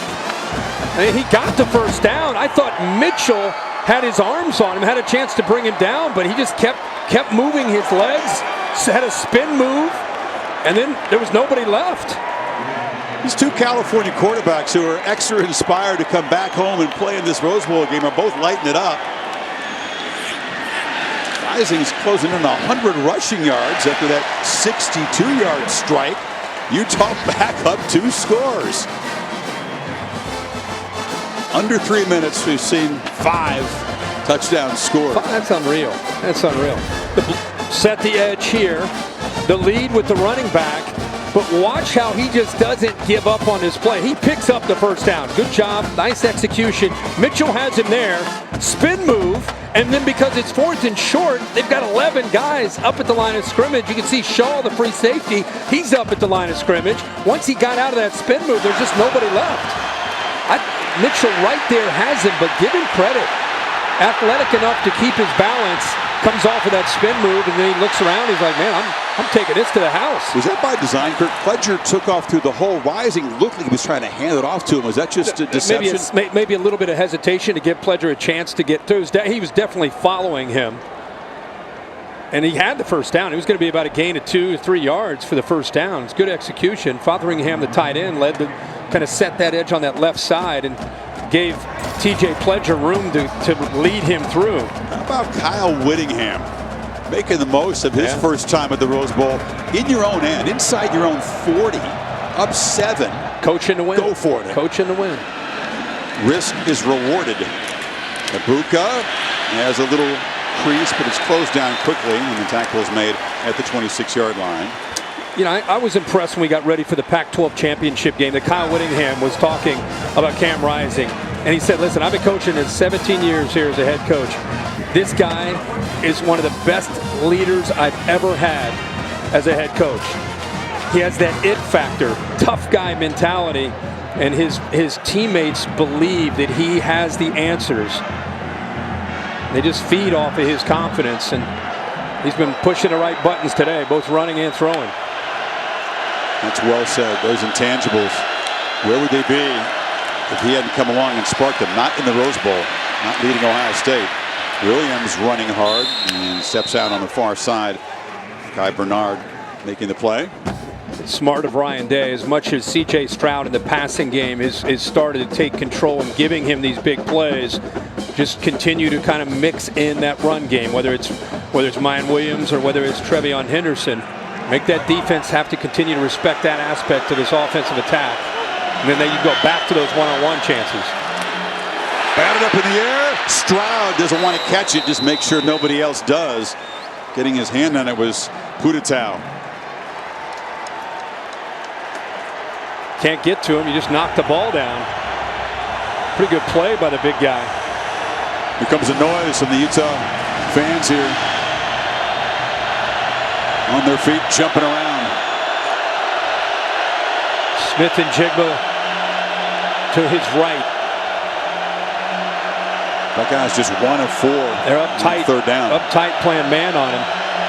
They haven't needed third down plays in the recent possessions. Play clock winding down. Stroud from the pocket, crossing route, catch made. Smith and Jigba, stiff arm. And it's a first down. You know, he could tell by the alignment of the defensive back, and that's why if you saw, he went up to the line of scrimmage and made sure, hey, we got man-to-man. I've got what I want right here. That's just a simple crossing route to get separation, and he found it. Playing fast, and that's another catch. And Marvin Harrison Jr. near midfield.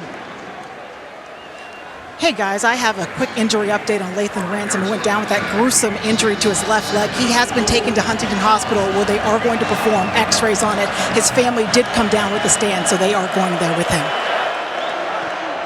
Well, thank you, Tiffany. I took the air out of this place for a while, that injury. Fans of both sides. But Ohio State, again, in the position of having an answer here. They'll get the ball to begin the second half, but less than 5 minutes to work with here in the second quarter. Smith and Jigba's wide open, pitch and catch. Loses the ball, rolling in the end zone, and Utah recovers. Cole Bishop comes up with it. Smith and Jigba was headed for the end zone. Clark Phillips caught up to him. He's beaten. I mean, they hit a crease, but Clark Phillips with his speed catches up to Smith and Jigba, knocks the ball loose. What a play. Yeah, great play by Phillips. Great. First of all, it starts with Ohio State once again attacking the back end of the Utah defense in rhythm. Perfect throw. Hits it between the corner and the safety, and then just takes his mind off of it, thinks he's into the end zone. But a hustling Clark Phillips has great effort and just takes a swing at that football in a last-ditch effort and knocks it loose. Potentially enormous play. We've seen a shootout develop. Look for sure like it was going to be, 6th touchdown in the last couple minutes, and now Utah gets the ball back. And a chance to build the lead. Beaten badly, but never give up, right? And Bishop just has a way of being in the right place at the right time, the safety. And he is.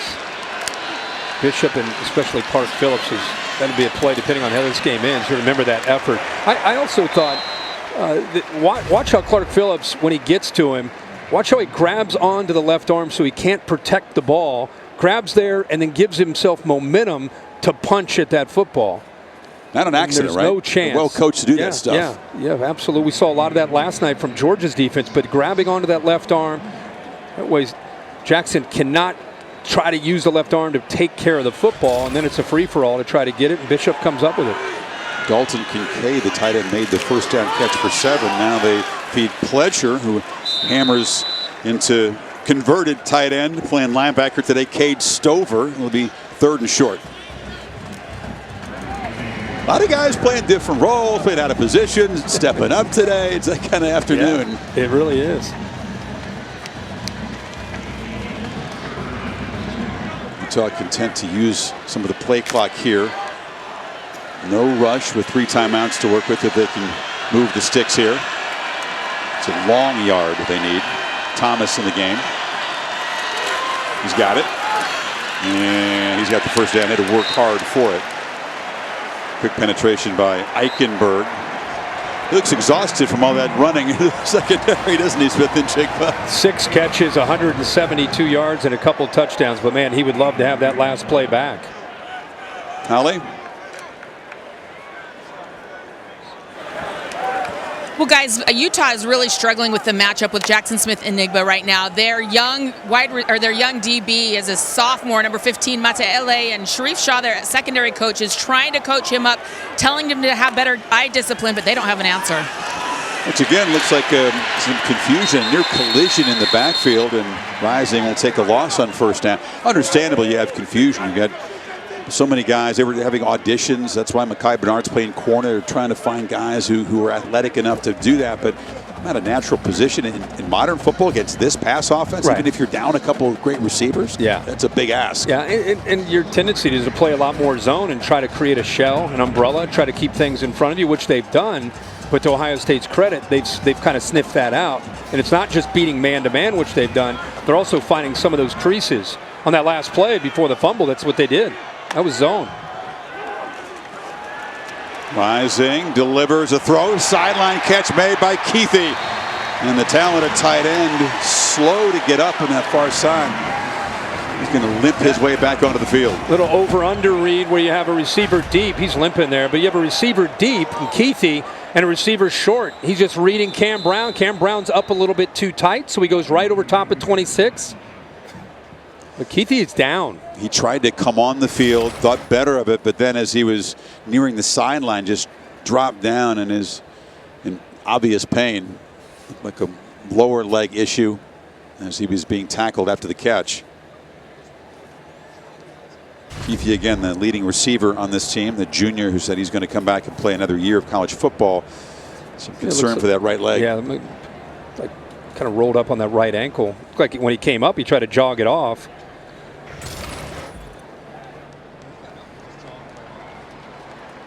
Man, he got up and just slammed his helmet to the ground as he heads to the bench. Yeah. And he'll head into the tent. Mercedes EQ halftime report. Reese Davis, David Pollack, Desmond Howard, part of our team wee hours flight from Miami to Pasadena. Guys, bright and early on College game day this morning. All y'all running on fumes, but we'll look forward to the halftime comments. Yeah. It's been a fun couple days. So the catch moves the ball into Ohio State territory. Clock winding again. Utah preserving all 3 of the timeouts. Pledger is the back. Motion's out now. Rising hesitates, takes off. Another one of those efficient little scrambles. Picks up just 4. Again, no use of a timeout yet. Yeah, I mean, like you said, just efficient, smart decision. Pretty good coverage by Ohio State downfield. He's kept the ball now 8 times. Pledger hit right away. Let's see if they use a timeout here. It's going to be third down coming up. Plugging the middle for Ohio State was Stu Moloau and Taron Vincent. Yeah. Seal Chambers in there. Chambers got in there. I mean, you've seen a little bit of energy. Vincent has really stepped up here. I mean, I know they've given up 35 points, but you've seen 6 flash in this game. He looks like he's out there feeling it. Son of Troy Vincent. Bigger than Troy. Yeah, Troy's a great player at Wisconsin and in the NFL. Now works with the NFL. I'm sure he's proud watching his son making a lot of plays here in the first half of the Rose Bowl. 3rd and 6. Pressure comes. Picked up and a low throw incomplete.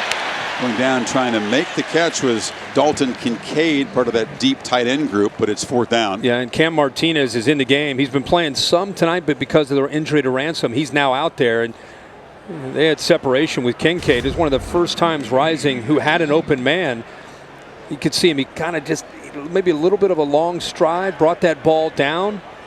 But one of the first times we've not seen him click on that 3rd down pass. Only 4 incompletions. I think Kincaid would say he should have had that one. So Cameron Peasley tries to pin the Buckeyes deep, kicks it very high, and the fair catch is made by Smith and Jigba at the 10-yard line. Ohio State has 1 timeout and 35 seconds to go. C.J. Stroud, 11 of 15, 247 in the 3 touchdowns in his homecoming game here. Yeah, I mean, like you said earlier, he started off a little bit slow, and I think Ryan Day started to get a feel for how they wanted to defend him, and then they started to see how accurate he can be. Marvin Harrison Jr. for a touchdown, Jackson Smith and Jigba, and it was just like that. A couple series, they made these big plays. A 3rd touchdown pass right here. It looked like he was going to have his 4th. We're probably not going to show that as part of the package, but potentially has his 4th. But because of the effort play by Phillips, it's taken away. Yeah, his 3 touchdowns came on consecutive pass attempts. A natural hat trick. Dump it down, and Henderson escapes. Look out, he's still running and is cut down out across the 20 with 27 seconds to go. Looks like they caught a late hit there. He may get 15 more yards. That would change the philosophy here. Perhaps Ryan Day would press the ball downfield if they do move it. Yeah, I think that Ryan Day wants to know what's going on there, what the call might. Looks like Vontae After Davis. the runner was out of bounds, personal foul, late hit, defense number 9. 15-yard penalty is added to the end of the run. He's going to move it to the 37-yard line now. Yeah, and still have a timeout. Yeah, he's an aggressive coach, just like Kyle Whittingham is. And he's kind of steps out of bounds, gives up on the play, and then Davis goes low. Good call. You don't like to see a late hit low on the running back. And the way they have such a quick striking attack, of course they're going to keep going. Henderson is the far left of the formation. Stroud takes a peek that way, now checks it down, and diving catch is made at the 45-yard line. Ryan Day is going to have to use that timeout just short of the 1st down to kill the clock, so he's got to use that last timeout. Great job by Rutgers, a big, physical, excellent blocking tight end. Thought he might have an enhanced role today with Olave and Garrett Wilson not involved. He reminds me of Mark Andrews when he was at Oklahoma, who's now a Pro Bowler with the Baltimore Ravens. Bodies, the similar same body. Kind of pass catching skills? I think he does. I just don't think you've seen a lot of it. I think he'll be a guy that when he goes to the NFL will really excel. He has tremendous, really came in as a big receiver that's had to learn to become more of a tight end. Has receiver skills, but he's a big guy at 6'5", 250. Well, a week from Monday, the heavyweight collision for the national championship from Lucas Oil Stadium in Indy. Georgia and Alabama. They'll do it again after the SEC championship game where the Tide came in as solid underdogs and thumped the Dogs. Of course, the championship game, anything like that, the one they played in Atlanta 4 years ago, we'd sign up for that. So you got 19 seconds left. You need a yard for a 1st down. You got a quarterback now with a season of experience under his belt, trying to at least get into field goal range, and you got no timeouts left. Need about 25 yards to get in the range that Ruggles was showing in the warm-up. Throw underneath. They'll move to 6. It'll be a brief stopping. He's going to fire this to kill the clock. The 1st down also obviously does. They work on this all the time. All college offenses, everybody works on this. And like I said, you got a quarterback in command, feels pretty good about it, despite not having any timeouts. So they got 11 seconds, Kirk. They don't need to get 10 yards to get in comfortable range for Ruggles. If they don't make a first down, though, they're going to really have to come up and spike it quick. And Utah's keeping 2 safeties back to prevent Smith and Jigba or Marvin Harrison or any of these receivers potentially getting downfield. Now they walk them down. Interesting chess match here.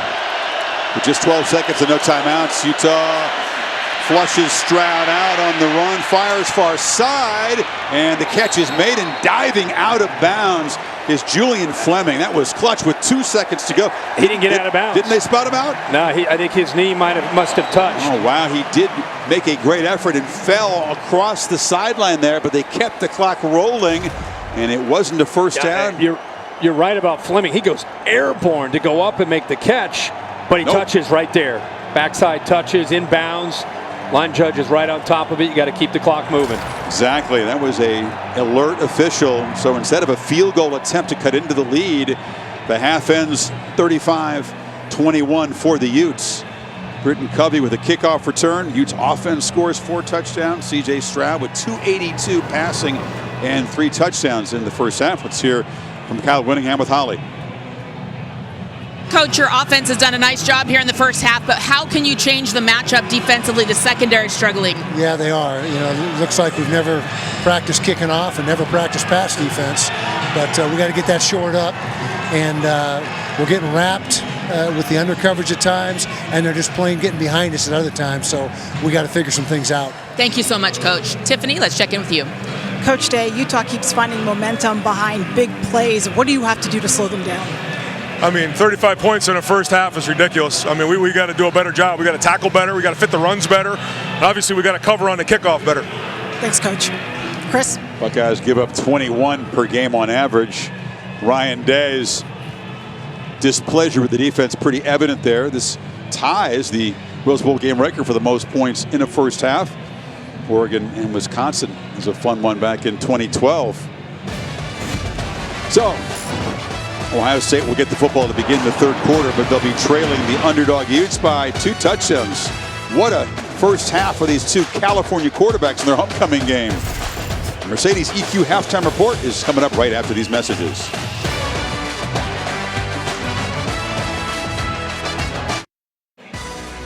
About a half hour from sunset on this beautiful New Year's Day 2022. Welcome back to the Rose Bowl game presented by Capital One Venture X. Wild first half. If you like points, 8 touchdowns, 650 total yards between the Utes and the Buckeyes. Chris Fowler back with Kirk Herbstreit. A little bit of everything. A special teams touchdown, 2 DQs for targeting, a lot. Yeah, and I think if you're Ohio State, you're down by 14. Ryan Day's got to be thinking, even though he's an offensive guy, he's got to go into that defensive room and say, guys, if we're going to get back into this game, it can't just be C.J. Stroud. The Ohio State defense has been abysmal since the Michigan game into this first half of the Rose Bowl. They've got to make some kind of changes, but what can they do? They've had a month to get ready for Cam Rising, but down 14, they do get the ball to start the second half. But for them to come back, they're going to have to get a stop. They're going to have to get some turnovers. You have to do something better, obviously, in what they did in that first half. It can't fall all on their offense when you're down 14. Well, the Capital One Venture X premium play shows you the play of Rising. You know he's a dangerous runner as well as a thrower. He's shown the whole package in the first half. Yeah, they've done a nice job. There's Zach Harrison, a defensive end in space, and Covey's just too quick. Does a nice job again. Anytime you get the ball to 18 in space, you got a chance. Here, just trying to make Ohio State's linebackers create some matchups, which they do here. Bernard makes one of the greatest catches we saw all year. Nice job of getting that toe down, turning his body, and getting in bounds, but a matchup one-on-one against Eichenberg, the linebacker. And then Cam Rising on 4th down from their own 38, up by a touchdown. And with 11 defenders up tight, they're not able to make a tackle by Mitchell, and he takes it to the house.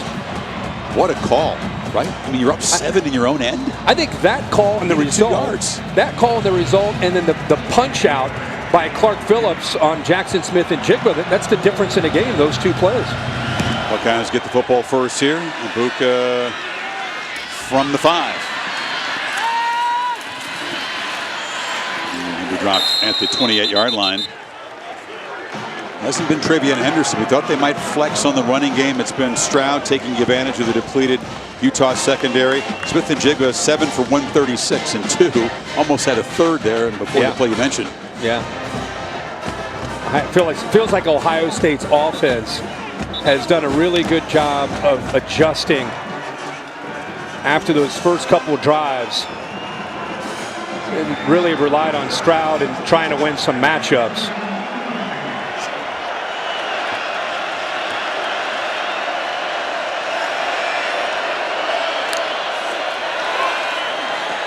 Stroud fires into the ground. There was pressure there. Devin Lloyd making an impact play and nobody open. Yeah, they brought him right up the middle. Nobody picks him up. I mean, Devin Lloyd, 22 tackles for a loss on the year, 8 sacks.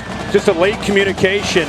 Matthew Jones went out to his left to the outside instead of coming down to squeeze against that blitz from Lloyd. Made it easy, free pass to get to Stroud. It's one way to slow down C.J. Stroud. No sacks in the game for either side yet. Henderson bulldozes a man, lowers his shoulder.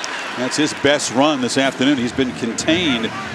Nephi Sewell was there, and Henderson on his back at the end of the play. Just been an electrifying back as a true freshman. What an addition.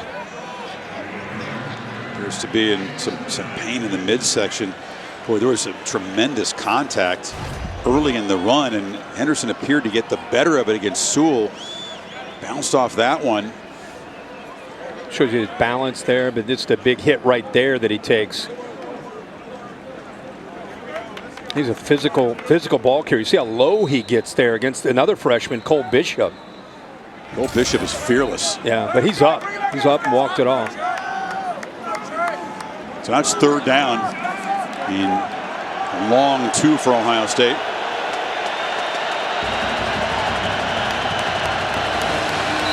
Utah fans back on their feet, trying to disrupt the Ohio State offense. It was a little bit like the game in Salt Lake City at times this afternoon. Smith and Jigba's in the backfield to the right of Stroud. CJ fires across the middle. It's Smith and Jigba again. Weaving his way, they finally truck him at the 20-yard line. Mekhi Bernard saved the touchdown. Ball came right out. Chris, I think Utah knew because of where his alignment was to anticipate that throw, but he still gets behind Devin Lloyd and ends up getting behind Lloyd and in front of the safety. Look at Utah, they're expecting it. Problem is you got to try to get back, you got to get depth. See if that ball comes out near the end of that play. They're going to hits the ground, so they call him down. But what another great throw at the accuracy. When C.J. Stroud has time, sets his feet, and is in rhythm, he is deadly accurate. Start checking the receiving yards record for the Rose Bowl. Keyshawn Johnson had a monster game against Northwestern. Smith Jig was headed for 200 yards. Stroud pump fake, looking for Fleming in the end zone. Underthrown and intercepted by Clark Phillips. The freshman makes his second humongous play here this afternoon. The first fumble, now the pick. They tried to catch him on a stutter and go, a double move, but Phillips' eyes were on the quarterback the whole time, in position. Look at this technique, sitting there, and there was no reason to bite on the fake. He saw a little shoulder from Stroud because of his eyes on the quarterback, makes him become the receiver because he's in position. Outstanding for a young corner on an island against a bigger receiver. Just perfect technique. Morgan Scalley said, look, we got a lot of guys playing out of position.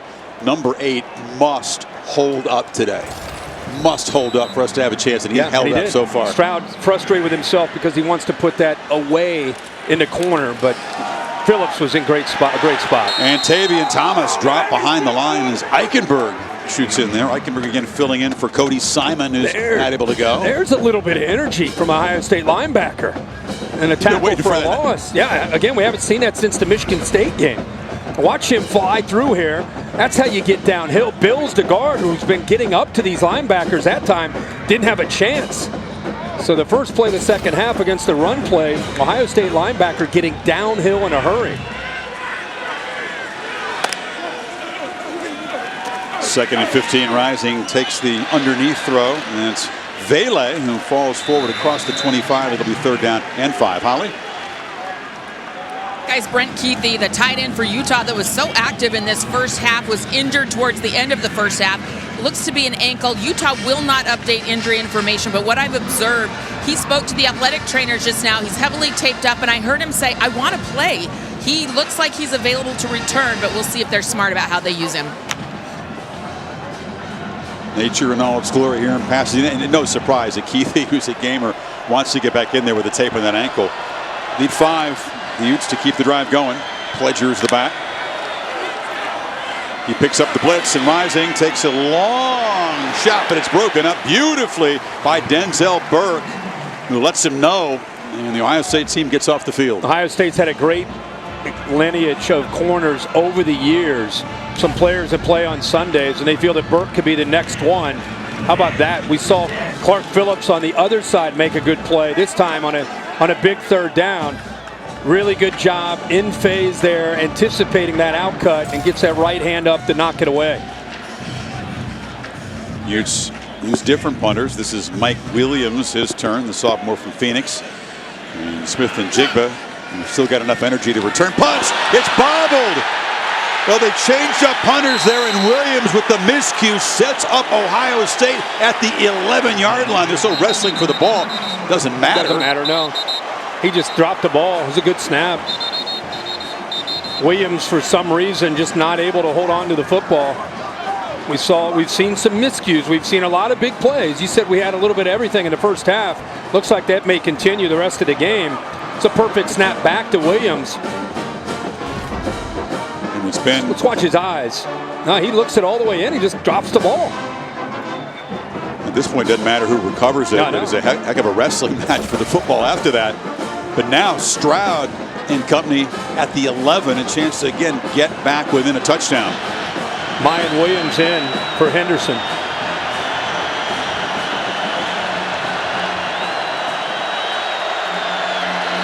And Williams has the football. He bounced it. That didn't work. Mike Tafua was there to slam him down for a loss, and a flag is out as well. Tafua, relentless leader, mentor to the younger players in this defense. He's draft bound after this junior season. Offense number 79. Yeah. 10-yard penalty from the previous spot. Repeat, first down. Much Tafua work to keep the outside shoulder free against a 360-pound offensive line. There's the hold, but just he is relentless. One of the top players in a Pac-12, 9.5 sacks, but also can be a physical run stopper, as you see there. From Hawaii, he's only the third one in his family to come to the Rose Bowl. His 2 sisters are both in dance teams that came and performed in the parade. He says he's a little jealous. Finally, he gets a chance to play a role here. He made it. So 10 yards on the penalty makes it 1st and 20. Henderson is back in the game. He's got the football. Trying to find the edge. Does one out of a tackle. And Trevion Henderson sprinting down inside the 10. It's just a different gear. You know what I mean? Vontae Davis, the safety, came down. Utah, you can tell they emphasized the whole month, we cannot lose the edge. Whether it's an outside linebacker, a defensive end, a safety coming down, Davis is there in pretty good position.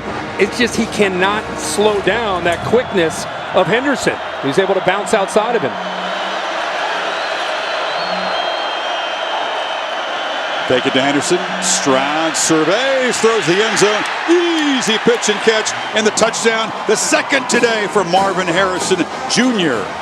And Ohio State getting closer and takes advantage of the dropped punt snap. Yeah. Ohio State able to capitalize, and Marvin Harrison Jr.'s confidence should be soaring. Great read, we'll show you in a second, by C.J. Stroud. He read Vontae Davis, who came over on a double team. They bracketed Jackson Smith and Jigba down in this red zone area, expecting he would go to him. Came off of him, came back to his left, and found the open target. So given the great field position, Stroud makes up for his first interception today with his 4th touchdown pass. Really good job by C.J. Stroud. Feels this. Comes all the way back. There's it to the inside. You see Jackson Smith and Jigba takes that safety with him, and look how that opened up for Marvin Harrison Jr. The eyes, move the safety, come back, tight throw. Marvin Harrison, man, what a start to a brilliant career he has ahead of him in Columbus.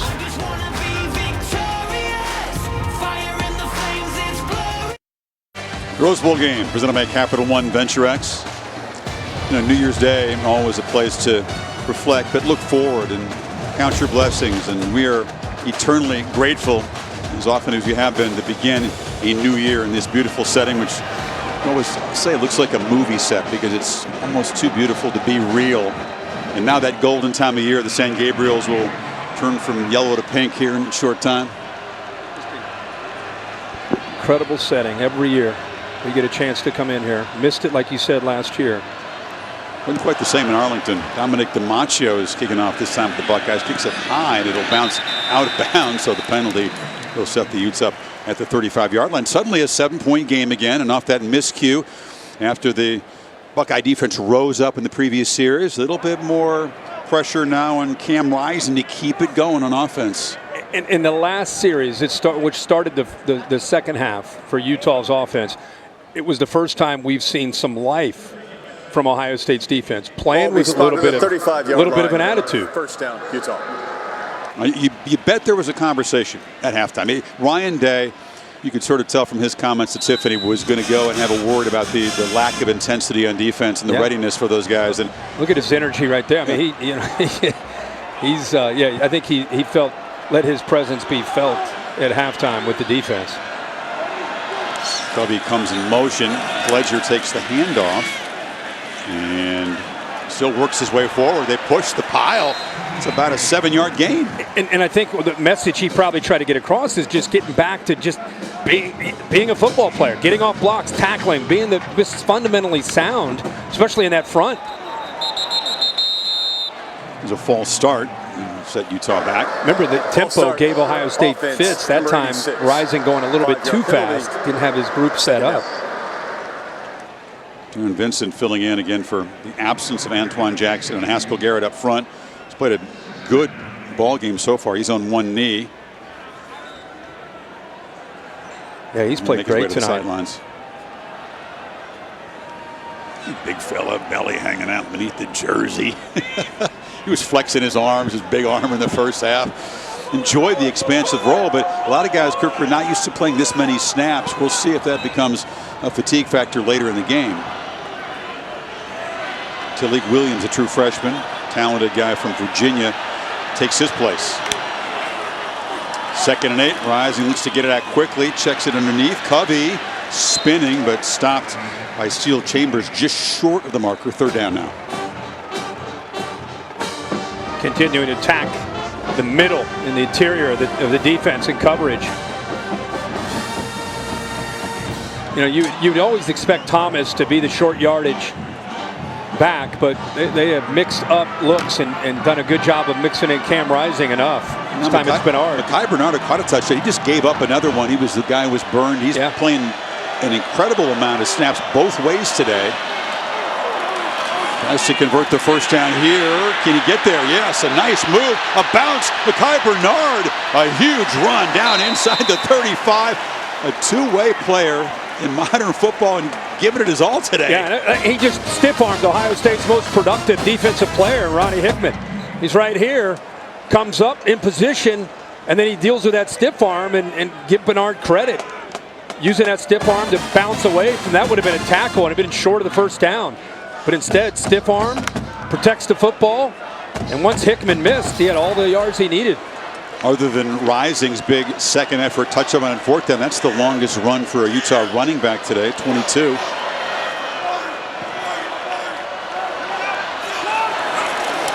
Play action, Rising on the run, flips it far side. Kincaid lowers the shoulder, big tight end rumbling down near the 10-yard line before Denzel Burke took the blow that time. Again, you've got Burke downfield, and then you got linebackers trying to get way out in the flat against these tight ends that they keep flooding from one side to the other. And a little tempo here. And Bernard knocked down by Eichenberg.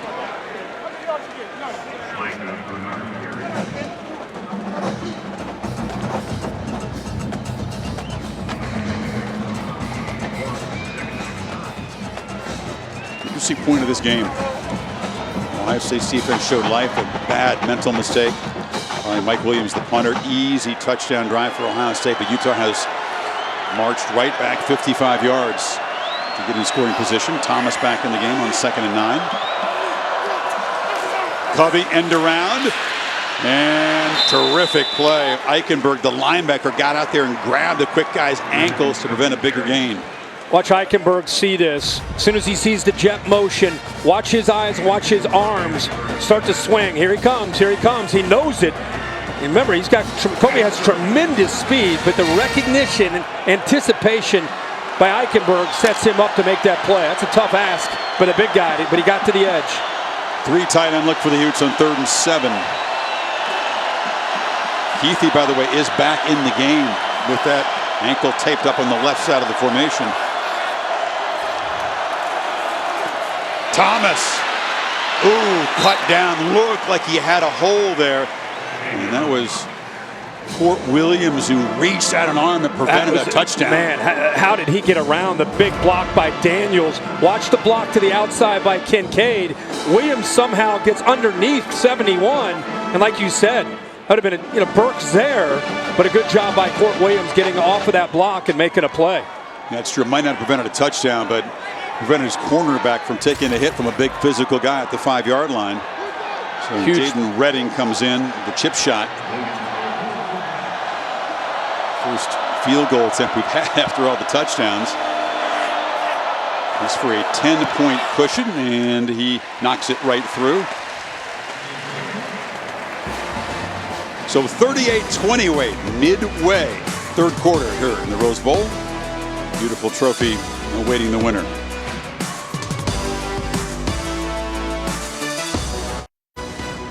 The Rose Bowl game is presented by Capital One Venture X. What's in your wallet?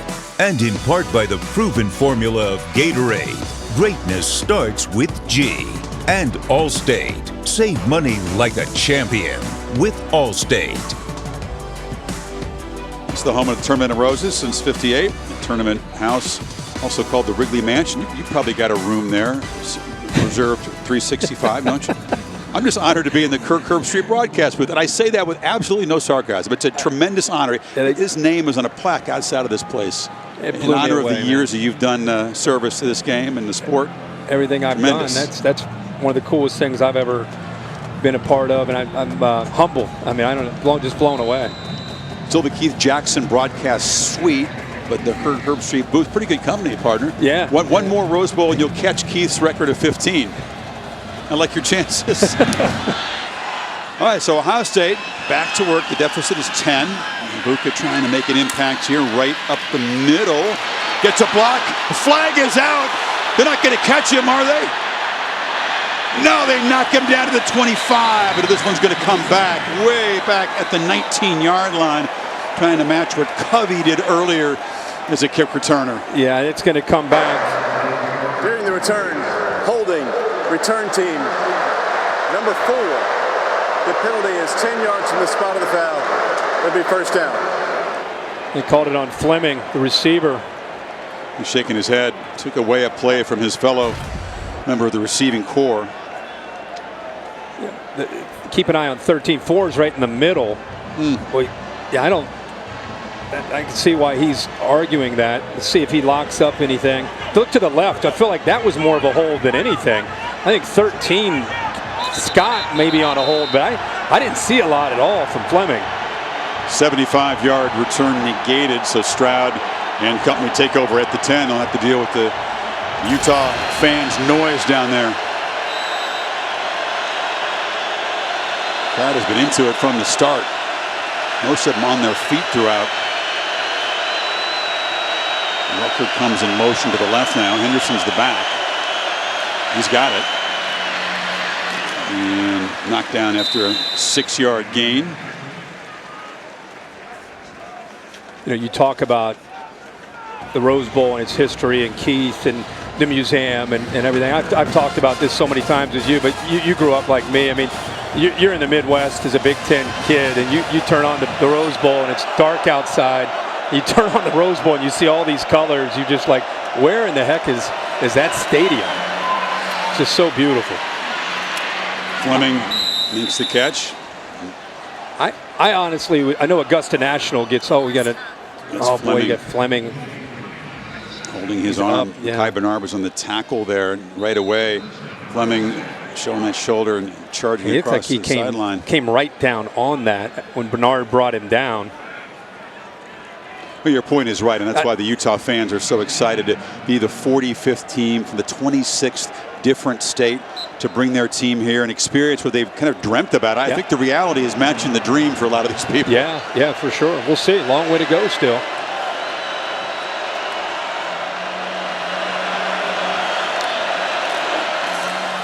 Henderson a carry on first down. Patiently picks his way, but just nowhere to run.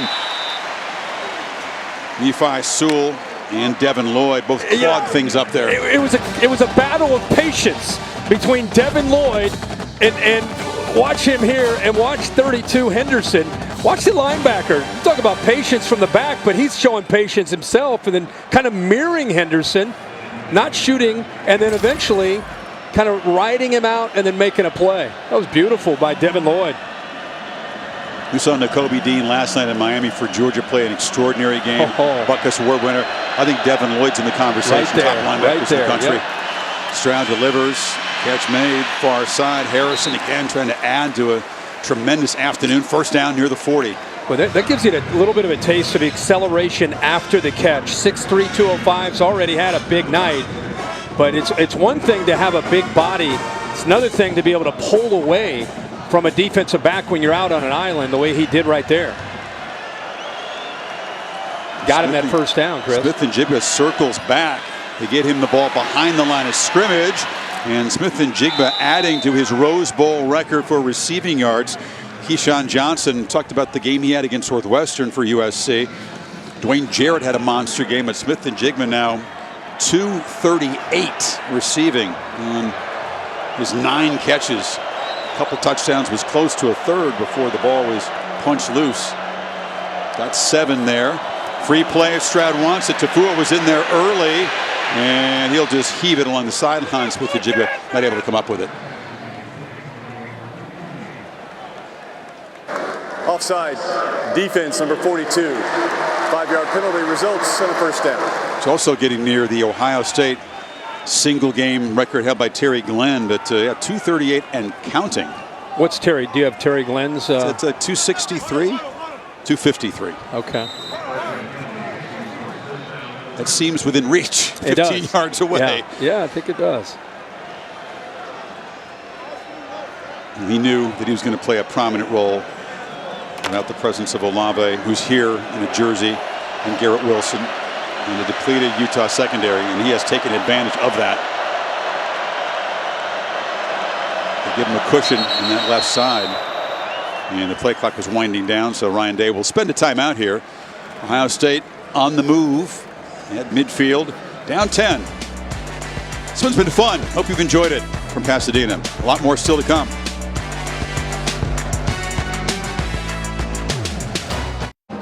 Very cool of Taco Bell as part of the Live Moss Student Section contest to bring students here to the Rose Bowl, picking up the tab for Ohio State and some Utah faithful. The mighty Utah Student Section, the Moss, won this year's Live Moss Student Section of the Year award. We go along with that. They are a force. Oh, man, they are. They are. They don't get the recognition they deserve. It's one of the top student sections in the country.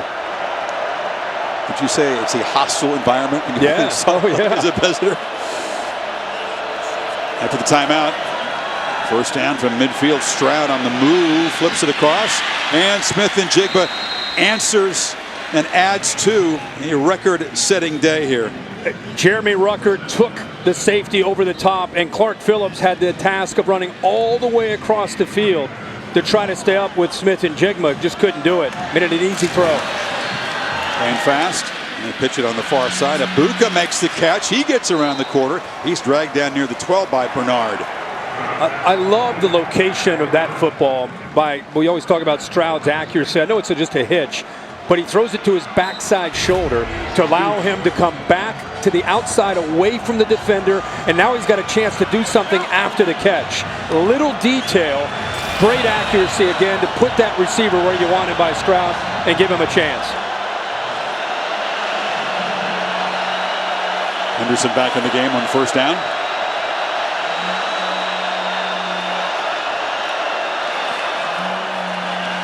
Stroud buying some time here, scanning, flips it back, late across the middle. A very dangerous throw that Karine Reed almost intercepted. Well, that's the danger of having so much confidence in what you can do. I don't care what level, high school, college, pro. You got to always be careful. The Cardinals' sin of rolling out and then throwing all the way back into the teeth of that defense. He's fortunate that ball is not intercepted by Reed. He's just trying to make a play. He actually had Trevion Henderson out in front of him for a short gain, but takes a chance, and he caught a break. Reed's a guy that had a cast in his hand for a long time. Finally got the cast off. Should definitely have made that catch. And terrific play behind the line. That's Clark Phillips. He's been all over the place. That time a tackle for loss. I mean, that was a great play and a great vision by Clark Phillips. Got off of a block, by the way, by the big tight end, Ruckert. Gets off the block, and as he's falling, gets his hand up to make the tackle on Ibuka. Forced a fumble, became a touchback, made another interception. And that tackle for loss sets up 3rd and 10. Stroud has good protection. Plenty of time. Now rolls and fires low and incomplete. It bounced before Henderson got back to it. And Ohio State stalls after an effective march. Here comes the field goal team. We'll see if Ruckert's okay. It looked like he's on Smith and Jigba's on the inside. It looks like he loses him. If he would have been ready a little earlier, he's got a touchdown there. But instead, I think the safety maybe chased him off the potential touchdown. It's tough in the red zone when you roll like that and the field gets really shrunken. There's just a whole lot of bodies down in the end zone. 31-yard field goal attempt. And Noah Ruggles, who doesn't miss. So Ohio State staying within 7 points. Late 3rd quarter, 76-yard drive to settle for 3.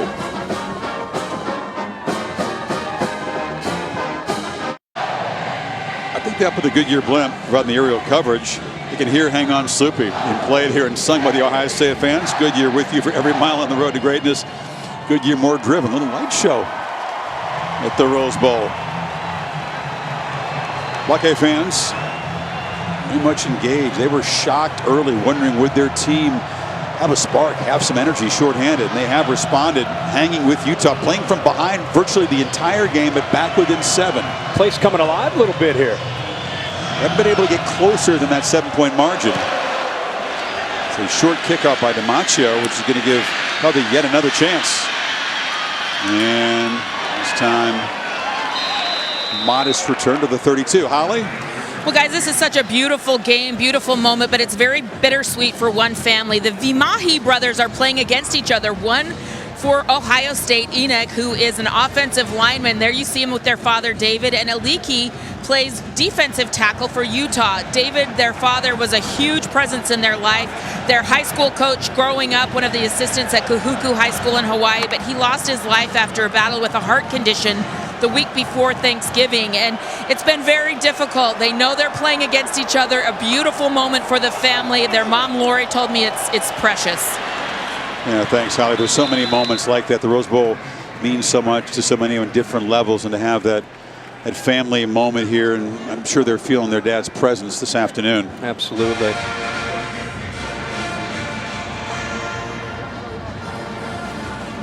Right there. The higher part of that defensive front for the Utes. Yeah, that's right. Incredible to see Keithy after he slammed his helmet. Looked like he had a pretty severe ankle injury. To see him back out there. Remember, this team, their whole mission was to get to this Rose Bowl and win it as a group. Thomas runs through a crease, kind of creates his own hole, and finally wrestled down at the 50. Physical run. They picked up a couple good blocks by a pulling guard, Laumea pulls around right there, nice block. Also the big tight end helping out Kincaid. And then, as you said, creates his own hole, a little stiff arm to the tight end who's moved over. Stover, he gave him a little shove there and picked up more yards. He's had to really work hard for his yards today. Thomas under 4 yards a carry. But this is the time of game that they can get him going. Those body blows and you're trying to protect the lead. Utah does this very, very well. And they just kind of drop the hammer. He falls forward, and it's an effective 4-yard run. Well, they pride themselves on it. I mean, that's really who they've become. I thought it was interesting. Andy Ludwig, their offensive coordinator, said, you know, when the season started and we were 1-2, we had Charlie Bruver, who had just transferred over from Baylor. His background was spread. So we thought, with his experience, we're going to become a spread team. 1-2, they make the change to go to Cam Rising. And not just Cam Rising, but they go back to their roots. Went back to being a downhill, physical running team with Cam Rising complementing that with play action, and obviously it's worked out for him. Yeah, second best in the country in yards per carry. 5.6 as a team is excellent. Rising on second down, easy pitch and catch. One of his tight ends, Keithy, back in the game, gritting his teeth and finding space. When in doubt, just go right in there. Just go right in there. These linebackers just don't feel it. They don't see it. They're kind of caught up in the quarterback's eyes, and there's just wherever those linebackers are dropping, there's soft spots all around them, and those tight ends are just setting up camp all around them tonight. Think about tight windows. That's a picture window. That's a very comfortable window. Rising's been effective. No mistakes yet. Final 30 seconds of the third quarter. It's Thomas again, and he's stacked up right at the line. Nowhere to run, and what apparently is going to be the final play of the third quarter. Well, I'll tell you, a guy who's had a good night tonight for the Ohio State defense, Zach Harrison.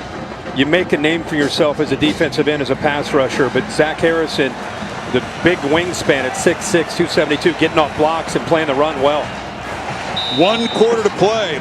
Game very much up for grabs. Utah leading at 38-31. To follow, the All-State Sugar Bowl coming up next. Baylor and Ole Miss in New Orleans. Let's go to Marty Smith for a look ahead to the game that follows us.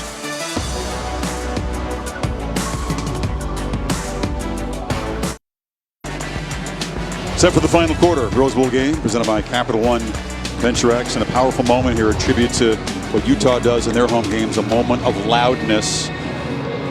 Reminder of the fallen Utes, Ty Jordan and Aaron Lowe, their tribute. Instead of silence, they're celebrating. And a beautiful job by the Rose Bowl with fireworks, all the cell phone flashlights out for the Utes fans. Buckeye fans took part as well. Please reset the game clock to 15 minutes. We'll start on the snap. So, final quarter, everything to play for here. It's been Utah playing with the lead from the start. Couple touchdowns. It was 14-0. The Buckeyes looked to be a little bit dazed, but C.J. Stroud, some great throws. They responded. Been all kinds of stuff that's happened since then. Ohio State's defense has done, you know, the first half giving up a lot of plays. Second half, they've done a much better job. You know, they had a 3-and-out. They forced a field goal. They got a turnover. Responded with a field goal in the last possession. So 7-point game. Utes on the move here. 2nd and 10, Rising, sees Grant Grass and takes off right away. He knew he got space off the left side and instinctively just scampers for a solid gain, sets up 3rd and short. Yeah, he felt Stover go vertical with the tight end. Combination of two things.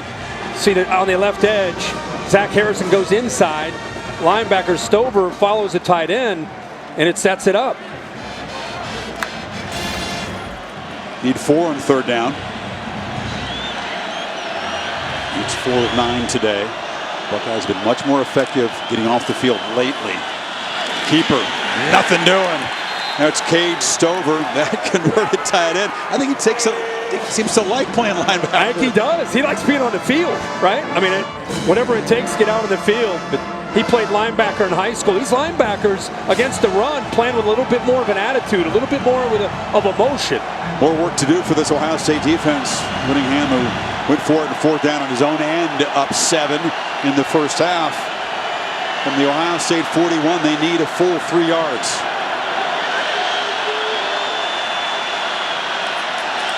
Bernard motions in. Rising, looks for Keithy, makes the catch, doesn't make enough.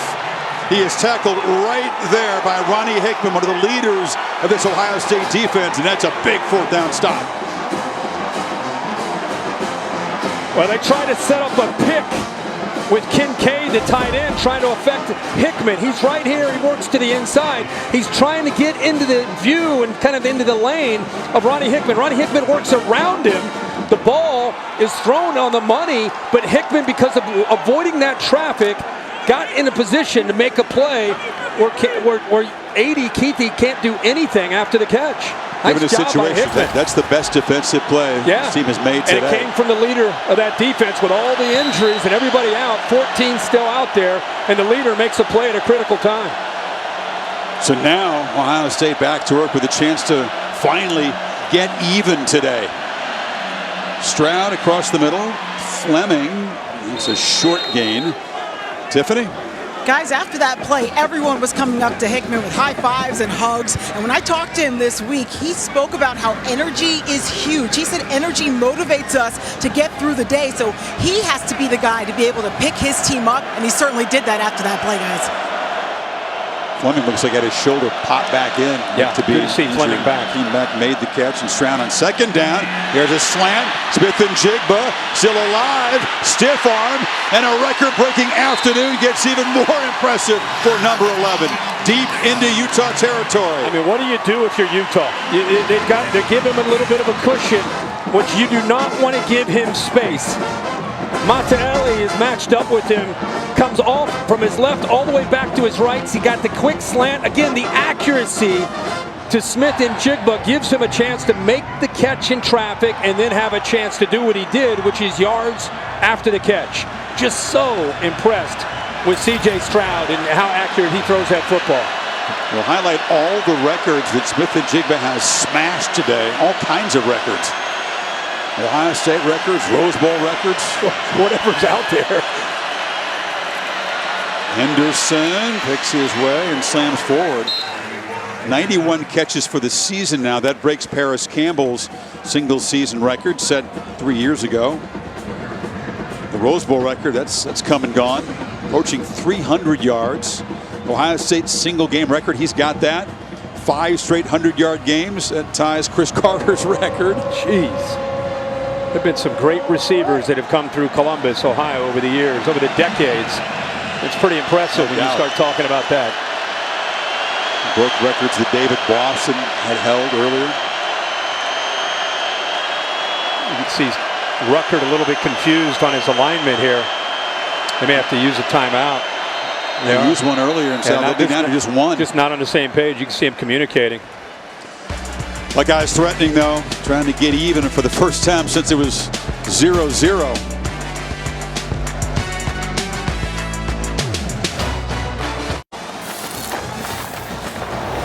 Headed back to the Midwest, the AT&T countdown to the national championship, a week from Monday in Indianapolis. Brian Robinson Jr. off a career-high 204 yards in the win over Cincinnati. He wasn't a major factor in the Tides' win over Georgia and Atlanta. They used the passing game. We'll see if that beefed-up running game is more of a factor for Bill O'Brien, who calls the plays. Yeah, well, I think that game, it was just a line of scrimmage game, and they kind of bullied Cincinnati up front, which allowed him to have the big night. I don't know if that'll be the case against that Georgia defense. So off the timeout, 2nd and 6. Ohio State close to finally erasing. Utah has led by 2 touchdowns 4 different times tonight. Play fake, flip it in the hat, and the catch is made. He literally used Mitch Rossi, knocked down hard, but they sneak him out. Just his 4th catch of the season. Ryan Day communicated C.J. Stroud to motion Fleming. He looks over, should I motion him? Should I move him? Yeah, move him. And then we're going to go back to Rossi, back the other way, because of man-to-man, they get lost in the wash, and it opened it up. And now Stroud pump fakes, pulls the ball down, checks it down, and flips it to Henderson, who skips out. Boy, he is so good. The game doesn't move that fast for Ryan Day, right? He just sees it so well. And I really think that the difference between where he was early in the year, he's a quarterback coach, offensive coordinator, head coach. He knows, because he works with these guys every day, he knows like what their strengths are, what his weaknesses are, where he's growing, and having an entire season to grow with him. You can see how comfortable C.J. Stroud is at critical moments looking over to get confirmation or to make adjustments. And move Rossi and Rucker over to the right. 2nd and 8. Stroud rolling that way. Looks back to throw. Henderson's got it. Can he make a man miss? Yes. Weaves down to the 5. It'll be 3rd down and 3. And they're just trying to get an aggressive defense out of position. Kind of a boot where he's rolling right back to Rucker and then throw a screen back to Henderson. But Utah had just enough defenders over there to prevent that from being a touchdown. Smith and Jigba back in the game. He's off to the left, or excuse me, the right in the slot there, outside of Rucker. Stroud calmly directing here. Play clock winding down. Got to hurry. Looks left, throws end zone. Catch made. Marvin Harrison Jr. with a hat trick. Had 5 catches all year, has 3 touchdowns today. With all the build-up and hype about Olave being out and Garrett Wilson, a lot of my prep this week has been with Brian Hartline and Ryan Day. Tell me more about these receivers. Tell me more about what I'm going to see. They said what you need to know about Marvin Harrison is route running. How about how he sells the slant to a very talented corner in Clark Phillips and then beats him to the outside on the fade. Really good route running there by the young freshman Marvin Harrison that leads to his 3rd touchdown of the night. Noah Ruggles still perfect in the season of PATs. Ohio State has climbed back, and finally the Rose Bowl is deadlocked with 10-12 to play. C.J. Stroud, touchdown number 5. 2 to Smith and Jigba, 3 to Marvin Harrison Jr.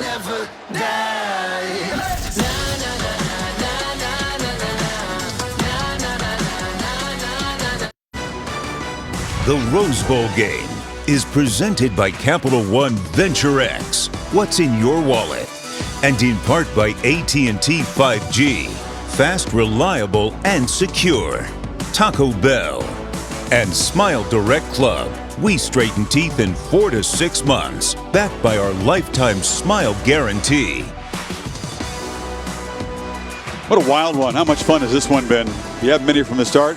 I wish you had been. Utah jumped out to a 14-0 lead. There was a wild 2nd quarter. 3 touchdowns by either team after halftime. C.J. Stroud's kept it going, and Utah's been held to just 3 points. And finally, we are even at 38 apiece, almost 1,000 yards total offense combined. You know, you come into a Rose Bowl game with a Big Ten and a Pac-12 matchup, and you hope for a competitive game, right? You hope to get into the 4th quarter and have this kind of game. It looked like Utah was having their way, but Ohio State, to their credit, they've been questioned. How determined were they? How excited were they to play in a Rose Bowl? They've shown a lot of heart and a lot of determination to get themselves back in this game. Covey has a touchdown on a kick return. This one is too short for him. They keep it short. And Nephi Sewell, the linebacker, is a blocker in that. He's not used to running with the football on a kick return. Like McCall could have been called for a penalty there. So now Cam Rising, like Stroud, a Southern California native, goes back to work. And yeah, this has had everything. Stroud and Smith and Jigba have each broken Rose Bowl records here on the offensive side, and Utah's had its share of fireworks too. But I think the biggest surprise so far has been the way the first half went for Utah's offense and the way the second half has gone for the Ohio State defense. They're giving up yards, they're giving up some plays still, not necessarily the most fundamentally sound with their tackling, but you know what? They've only given up the 3 points, and they've given them, the Ohio State offense, a chance to get back into this game. A lot of energy here now. It's the Buckeye faithful making some noise. Rising, play action, wanted to take a shot downfield. He's just caught up in traffic and fires the ball into the ground. He was in the grasp of Court Williams, who drove him down, and quarterback laying flat on his back. That was a frantic play as he tried to escape quick pressure, make something happen, and now obvious concern as they have a hold of his helmet. I think it might have been when his head came down and hit the surface. He plays the game hard. He does not always show much caution when he's out there, kind of pinballs around. And Kyle Whittingham walks out to look at the leader, the spark plug of this team. Took a huge shot earlier. It was a targeting call on Sawyer of Ohio State against him. He bounced up, and then watch ahead as it hits the ground right there. Yeah, because of where he was, and his right arm is up trying to throw the ball away. He didn't have a chance to get his hands down to prevent that fall from affecting, where his head hits the surface. You can see the concern all over the stadium from all the fans. First sack of the game for either team. They'll step aside as they tend to Rising.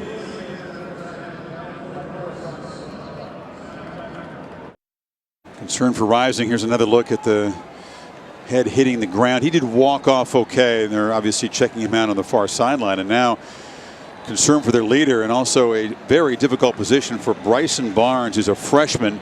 He's played on a couple of games and hasn't thrown a pass. This guy from Milford, Utah. It's a small town in Utah. Had a very productive high school career, but walked on here. And welcome to the Rose Bowl, Bryson Barnes. He's handed the ball off against Weber State in Colorado this year in mop-up duty, but he's out in the Rose Bowl, and it's 38-38 with 9:46 to go in the game.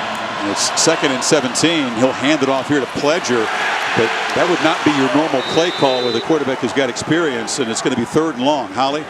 Well, guys, as you said, Bryson Barnes is a walk-on. He's only played in kneel-down action this season.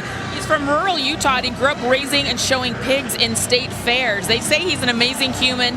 He was also an all-state wrestler, but this is a bit of a surprise for him to be coming in this situation in the Rose Bowl right now. Quick shot at Jaquindon Jackson, the freshman, also has no experience. Who's listed technically as the backup, but Barnes comes in, not only comes into the game, 2nd long, now 3rd and long. Handoff inside, and Thomas fights hard. He'll come up short, though, and Utah will have to punt the football away. Running with some authority there, ran right through Ronnie Hickman.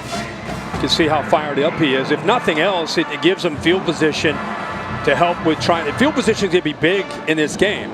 Now, that's the 4th series they've had in this second half, and still only 3 points in the second half for Utah after scoring 35 in the first half. Greg Keithy, their tight end, top receiver, he was limping badly leaving the field, so he's trying to play hurt. Rising status up in the air. Cam Peasley is back to punt. It was Mike Williams who came on earlier and dropped the snap. It set up an Ohio State touchdown. Williams does his job and boots it back to the 15, and now Ohio State, 8:19 to play, has the football and a chance to take the lead for the first time today. All-State Sugar Bowl on deck. Baylor and Ole Miss from New Orleans. Bears winning the conference for the first time since 2014. Ole Miss had a 10-win regular season. Anytime you get a chance to watch Matt Corral play before he heads off to the NFL, it's worth it. I can't remember, Chris, Devontae Smith's night that he had last year in the national championship, but I remember he got injured with his thumb, and he was over 200 yards on his way to 300. And a half. And I didn't think we'd see a receiver again in a postseason have that kind of night, but 288 right now for Smith and Jigba. Davion Henderson off the right side, breaking tackles, picks up 11. But this Utah defense has to respond now, Kirk. They got to be a little shell-shocked. Yeah, they see the quarterback go out. And not only that, the game's starting to fall on their shoulders a little bit. It's been the offense leading the way, and now with a tie game, Devin Lloyd and company need to make a play. Good job sustaining blocks on that first down play. Stroud dumps it underneath. Record, another first down. They're so concerned about these receivers and the big playability. They're getting a lot of depth in coverage. And instead of forcing it downfield, Stroud does the right thing and hits his big tight end for an easy first down. Have to be preoccupied with number 11. Smith and Jigba again close to a 300-yard receiving game. Trots off to the right side of the formation and now motions back. Now he's in the slot to the left, and Utes are not really accounting for him. No. Henderson had a handoff. Boy, if they'd snapped it and thrown it to him, there was nobody looking at number 11 at all. Well, I'm sure that's something the coaches upstairs see, and there was a lot of movement. He went from the right all the way over to the left. They brought a couple of the tight ends from the left over to the right.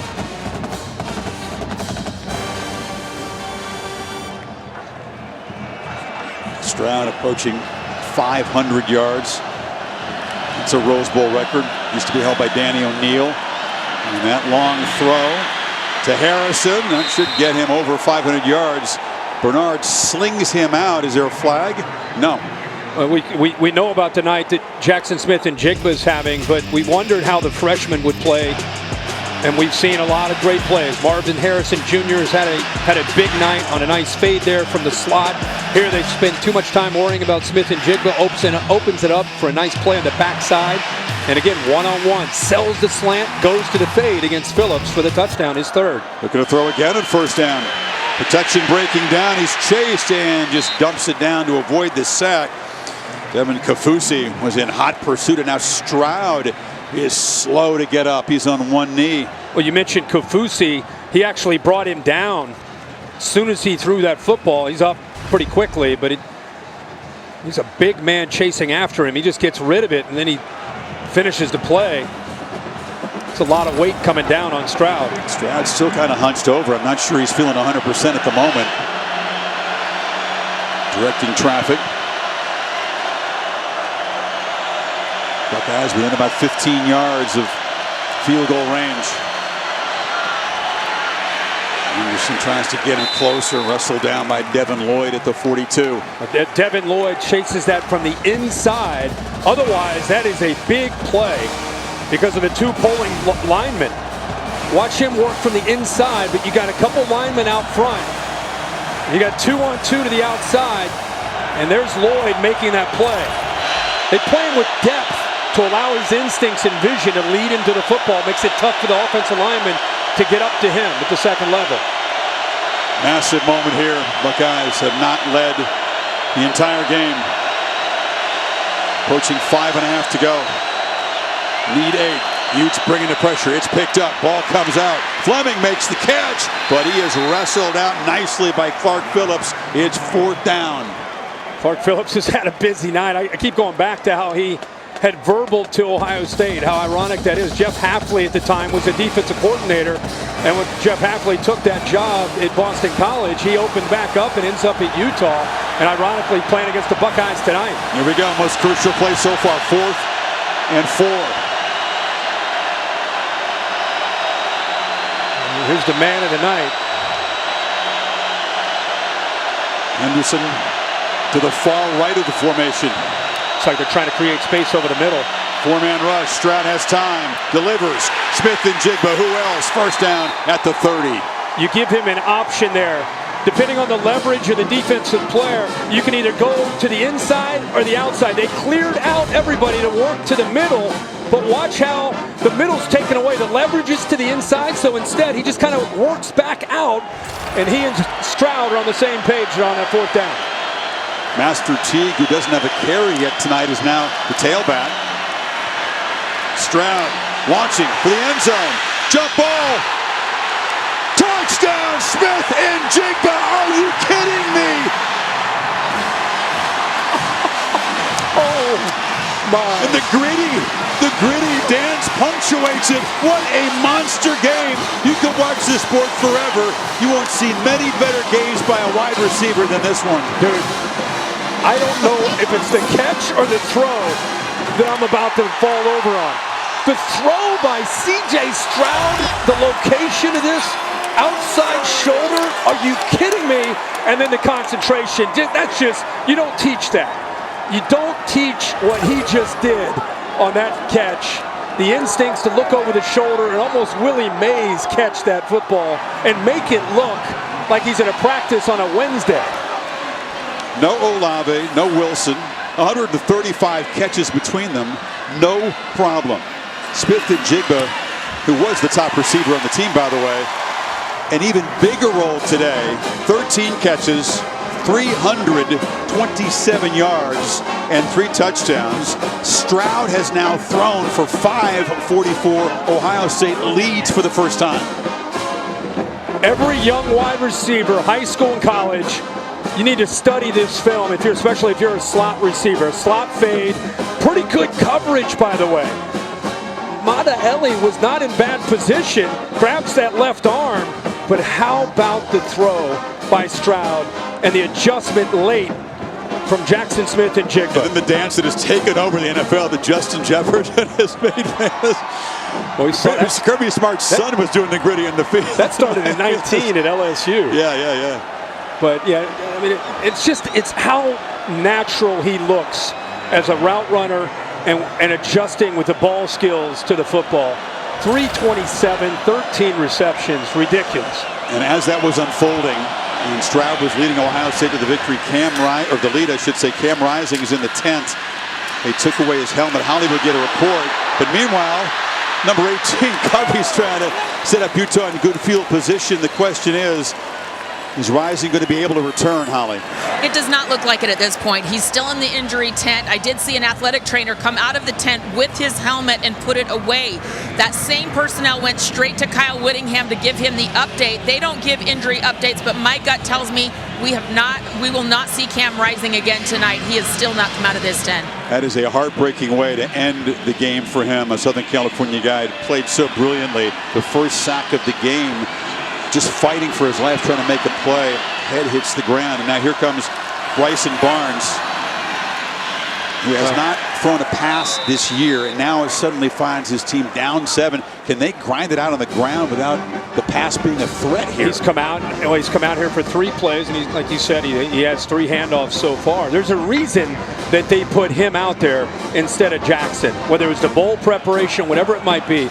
Some point, Ohio State right now, they're loaded up on the run. I mean, they're loaded up on Thomas and his offensive line. They've been doing a good job of play action. They're going to have to mix it in at some point and give him a chance to throw it.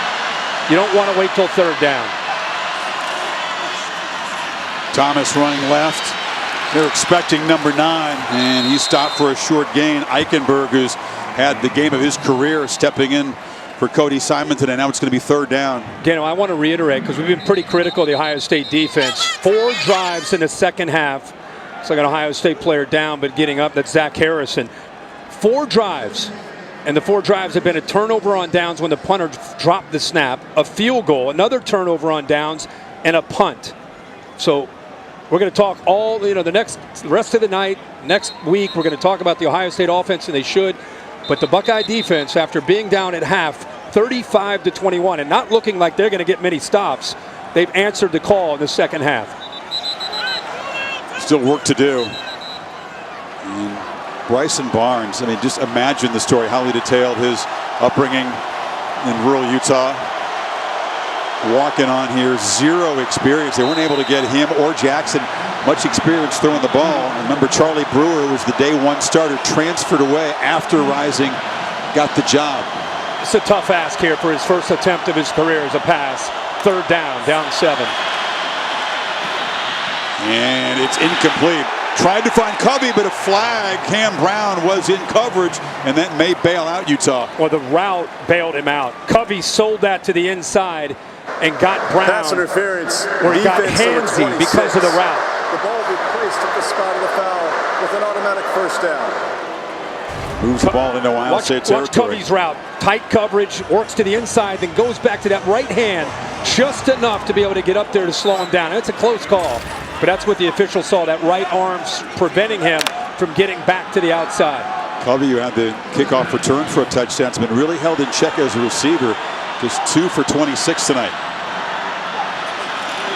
It's back to Thomas on 1st down. It's like throwing only when necessary. This is unfolding kind of methodically, Kirk, which puts everything on this drive. Yeah. The clock is ticking away. Yeah, and you've got 9 Ohio State jerseys, helmets flying to the run game. They're not worried right now at all about the pass. That's why I'm surprised that Andy Ludwig, I know he's relying on that run game and a little bit, maybe a little hesitant in the pass, but you can get Ohio State out of position when they're under center, loading up against the run. Going to throw here, delivers underneath. Once again, goes to the reliable Covey, who makes the catch and is going to step out a yard short. It'll be 3rd down. And maybe that can settle Barnes in here. That's his first completion, first attempt where he's been able to make a throw. Now he can settle maybe into the game here a little bit. And this may be it. Because the way this drive's unfolding, they may not get another possession. It's a keeper. And the young guy scampers and takes a shot and has a first down at the 30. Wow. But you don't have a scouting report on it, right? I mean, Ohio State's learning what his strengths are with every snap. And so they don't know he's a threat to run the ball, and a good call there to get him out on the edge. Barnes launches downfield into traffic, coming back and trying to make the catch. An interference. Kincaid was the receiver. Hickman in coverage. And a second PI on Ohio State. Kincaid had it beat by a couple yards. Defense number 14. The ball is underthrown, and we all see it. When a guy's beat and it's underthrown, the receiver tries to work back to the ball, and it makes contact with the defender who doesn't have his head around looking for the football. An easy call for the officials. Kincaid was slow to get up, finally makes his way back to the huddle. Their star tight end, Brant Keith, he's been dealing with an ankle. He's been limping around out there. Showing a lot of heart. Kincaid stays in the game. 2 minutes to go, first down from the 15. Barnes walked into the end zone. It's Kincaid again who's got it. What a story from nowhere. Bryson Barnes comes in and leads Utah to a tying touchdown.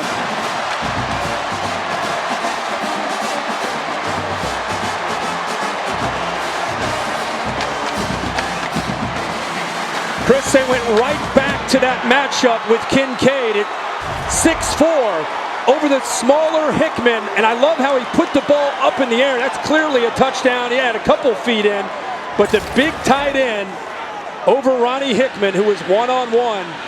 The ball goes up high, and he makes the play, and we are tied with a minute 54. What is it about this place, this stage, this Rose Bowl game that produces this kind of stuff? Plot twists and turns, 90 points, a minute 54 to play, and Bryson Barnes, a walk-on freshman who hadn't thrown a pass, had handed off a couple of times, comes in, 2 penalties on the drive, and a touchdown to the reliable tight end. CJ Stroud, it's your turn next. Can't script this stuff.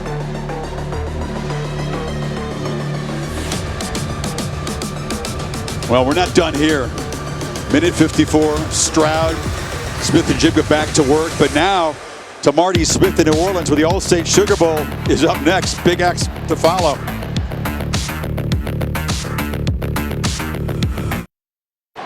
Hope the blimp pilots have enjoyed this one as much as we have. Goodyear providing aerial coverage to reach the end zone. There's been a lot of that today. All you need is drive. Goodyear, more driven. So 14 touchdowns, 7 by each team, 1 field goal each, minute 54 to go.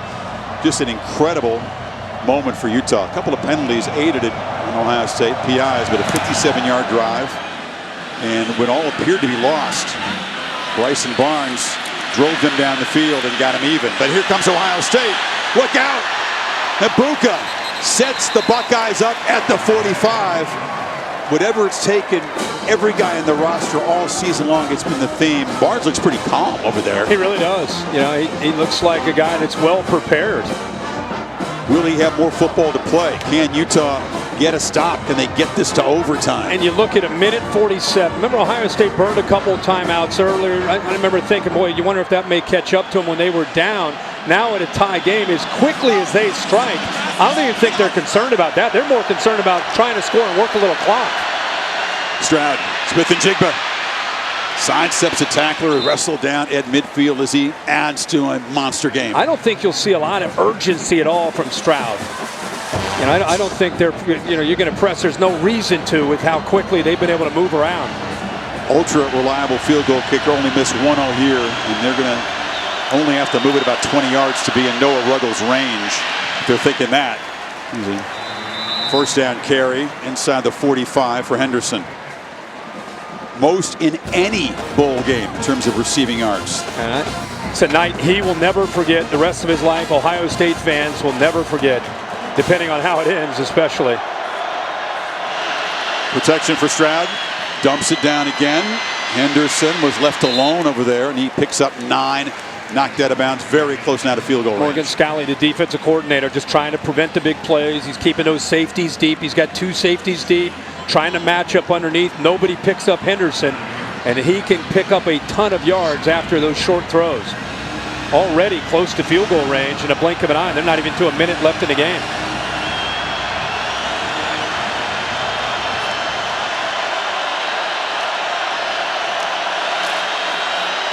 Henderson again. First down, and they're in field goal range. He stays inbound. That's obviously the directive you're talking about, Kirk. Yeah, Tafua lines up outside. Nice call by Ryan Day. Anticipate he's going to be a pass rusher getting upfield. And what do?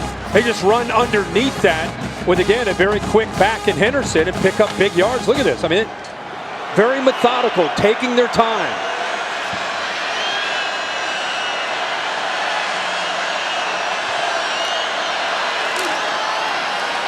Stroud has plenty of time and fires. Smith and Jigba makes the catch, knocked out at the 12, 36 seconds left.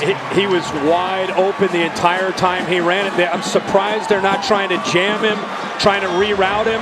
Instead, they're giving him a cushion, trying to keep him in front. The problem is you give him a two-way go. He can go inside and outside, and he's building up momentum off the line of scrimmage. They're not walking up on him because of the fear of what he can do in one-on-one coverage, but a lot of space for him to work underneath.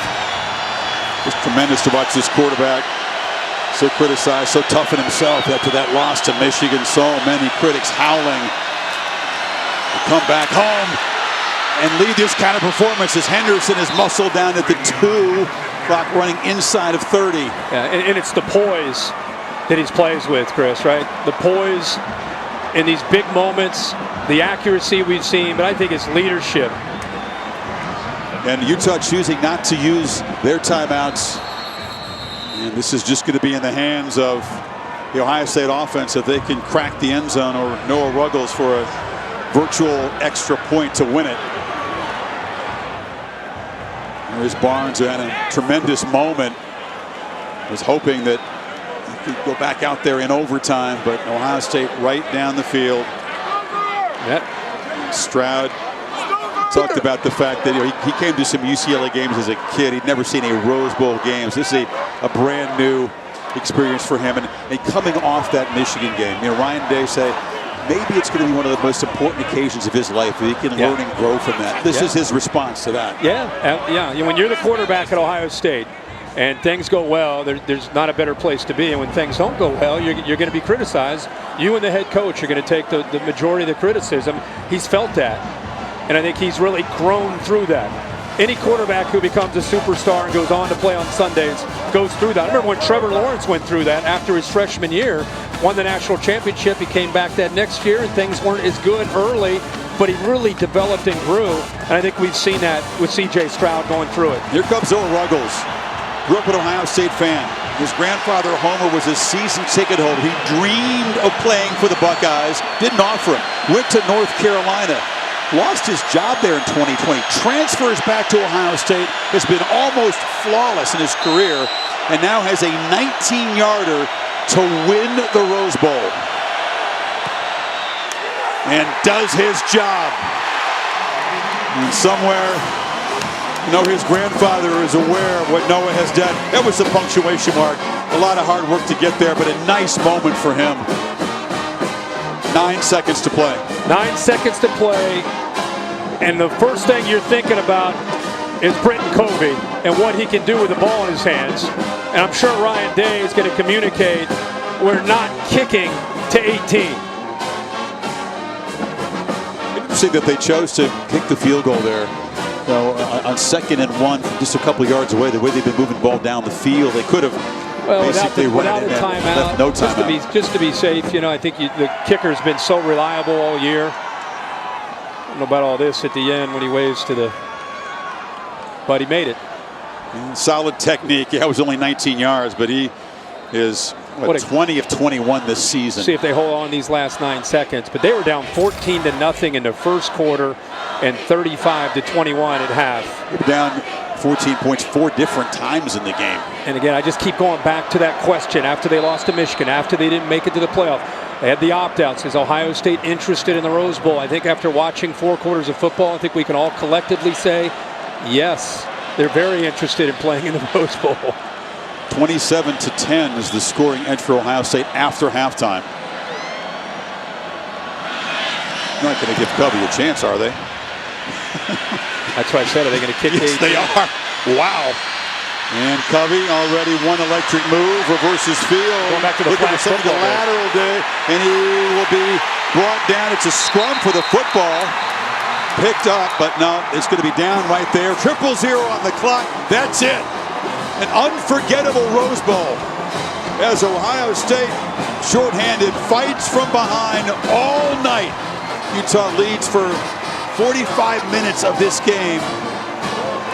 Sadly, Cam Rising, the leader of this team, knocked out of the game, not able to finish. Who knows what would have happened? Kincaid made the catch to tie it. And Utah's season of resolve and resilience ends in disappointment, but plenty to be proud about today. An incredible year for these two teams. The roller coaster rides that they've both been through, very different stories, but they both laid it out here on this field today and played 60 minutes of football and battled through some adversity throughout it. And at the end, Ohio State ends up by 3 in a winner.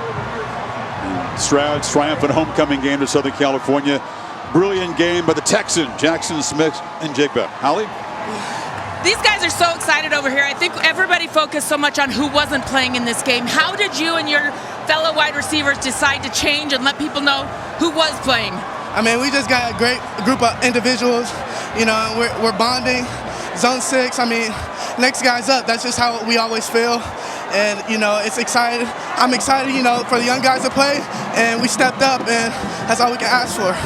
You continue to make play after play after play. You have set a Rose Bowl record, Jackson. How in the world did you keep doing it time and time again? I'm just blessed by God, to be honest. You know, opportunities came my way, and it's what I prayed for. So I'm not really surprised. You know, I can't be surprised for what I prayed for. So I'm just really blessed right now. All the guys were mobbing you, hugging you, and you kept saying, "We did this, we did this." How hard was it to finish to the final bell? I mean, this was a must-win for us. We had a tough loss last game, so you know this was a must-win for us, and our guys did it. I mean, we fought back, and I'm just very happy for our team and Buckeye Nation. I think everybody's gonna be excited about next year too, Jackson. Thank you so much. Thank you. Chris. Didn't feel like must-win early, but boy, they found some resolve. You said the defense. I'm sure they got to talk you to at the break, and C.J. Stroud came within 3 yards of an all-time passing yard record for any bowl game. Ty Detmer, Byron Leftwich threw for 576. He throws for 573 tonight. And to me, it was the way he did it. I mean, it was the poise and the leadership and the accuracy and the way he went through a lot of adversity. He had to break in a bunch of young guys around him. He didn't blink. He didn't blink one snap tonight. And how fitting for him after everything he's been through this year to put an exclamation point on his 2021 campaign. And it gives you a little bit of a taste, as you just heard from Jackson Smith and Jigba, of what's to come for this Ohio State offense next year. He's the Capital One rewarding performance. Finished 4th in the Heisman Trophy. He says, I want to come back. I want to win one.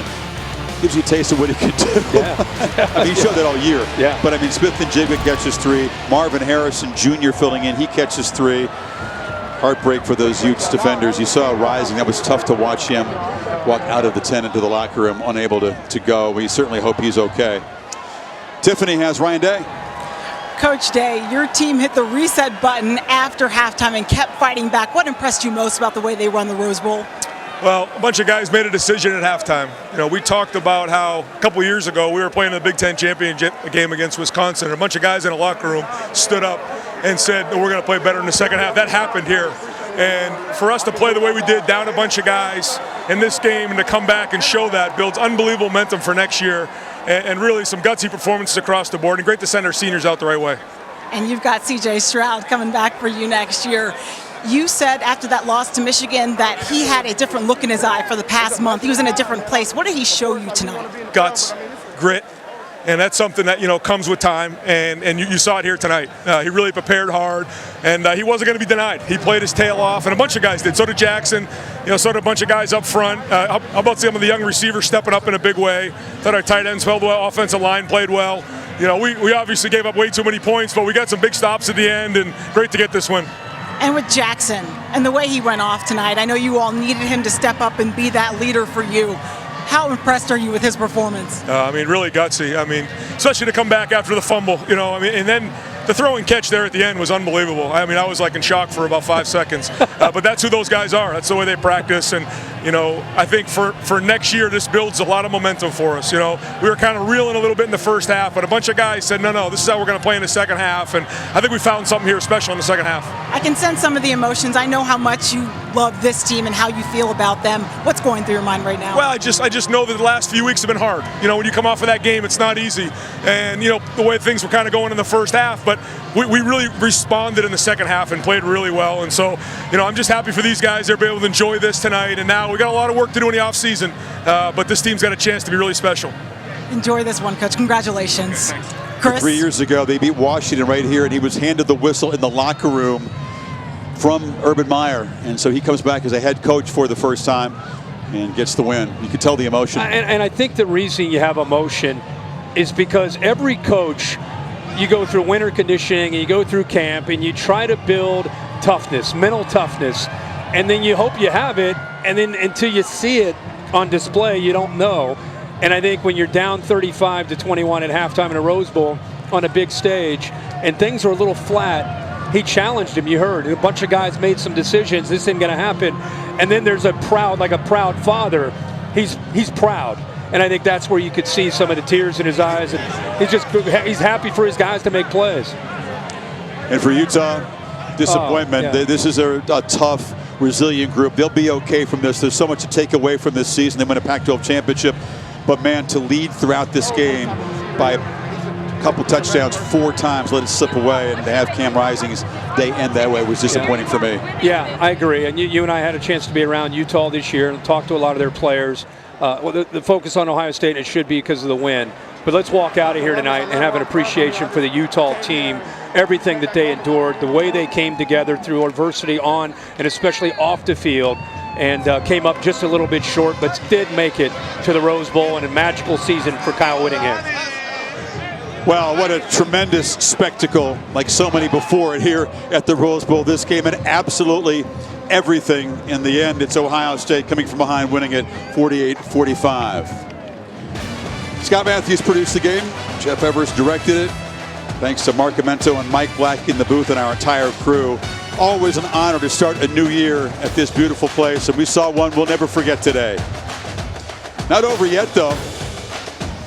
All-State Sugar Bowl, Baylor, Ole Miss. Coming up next. So long from all of us at Pasadena.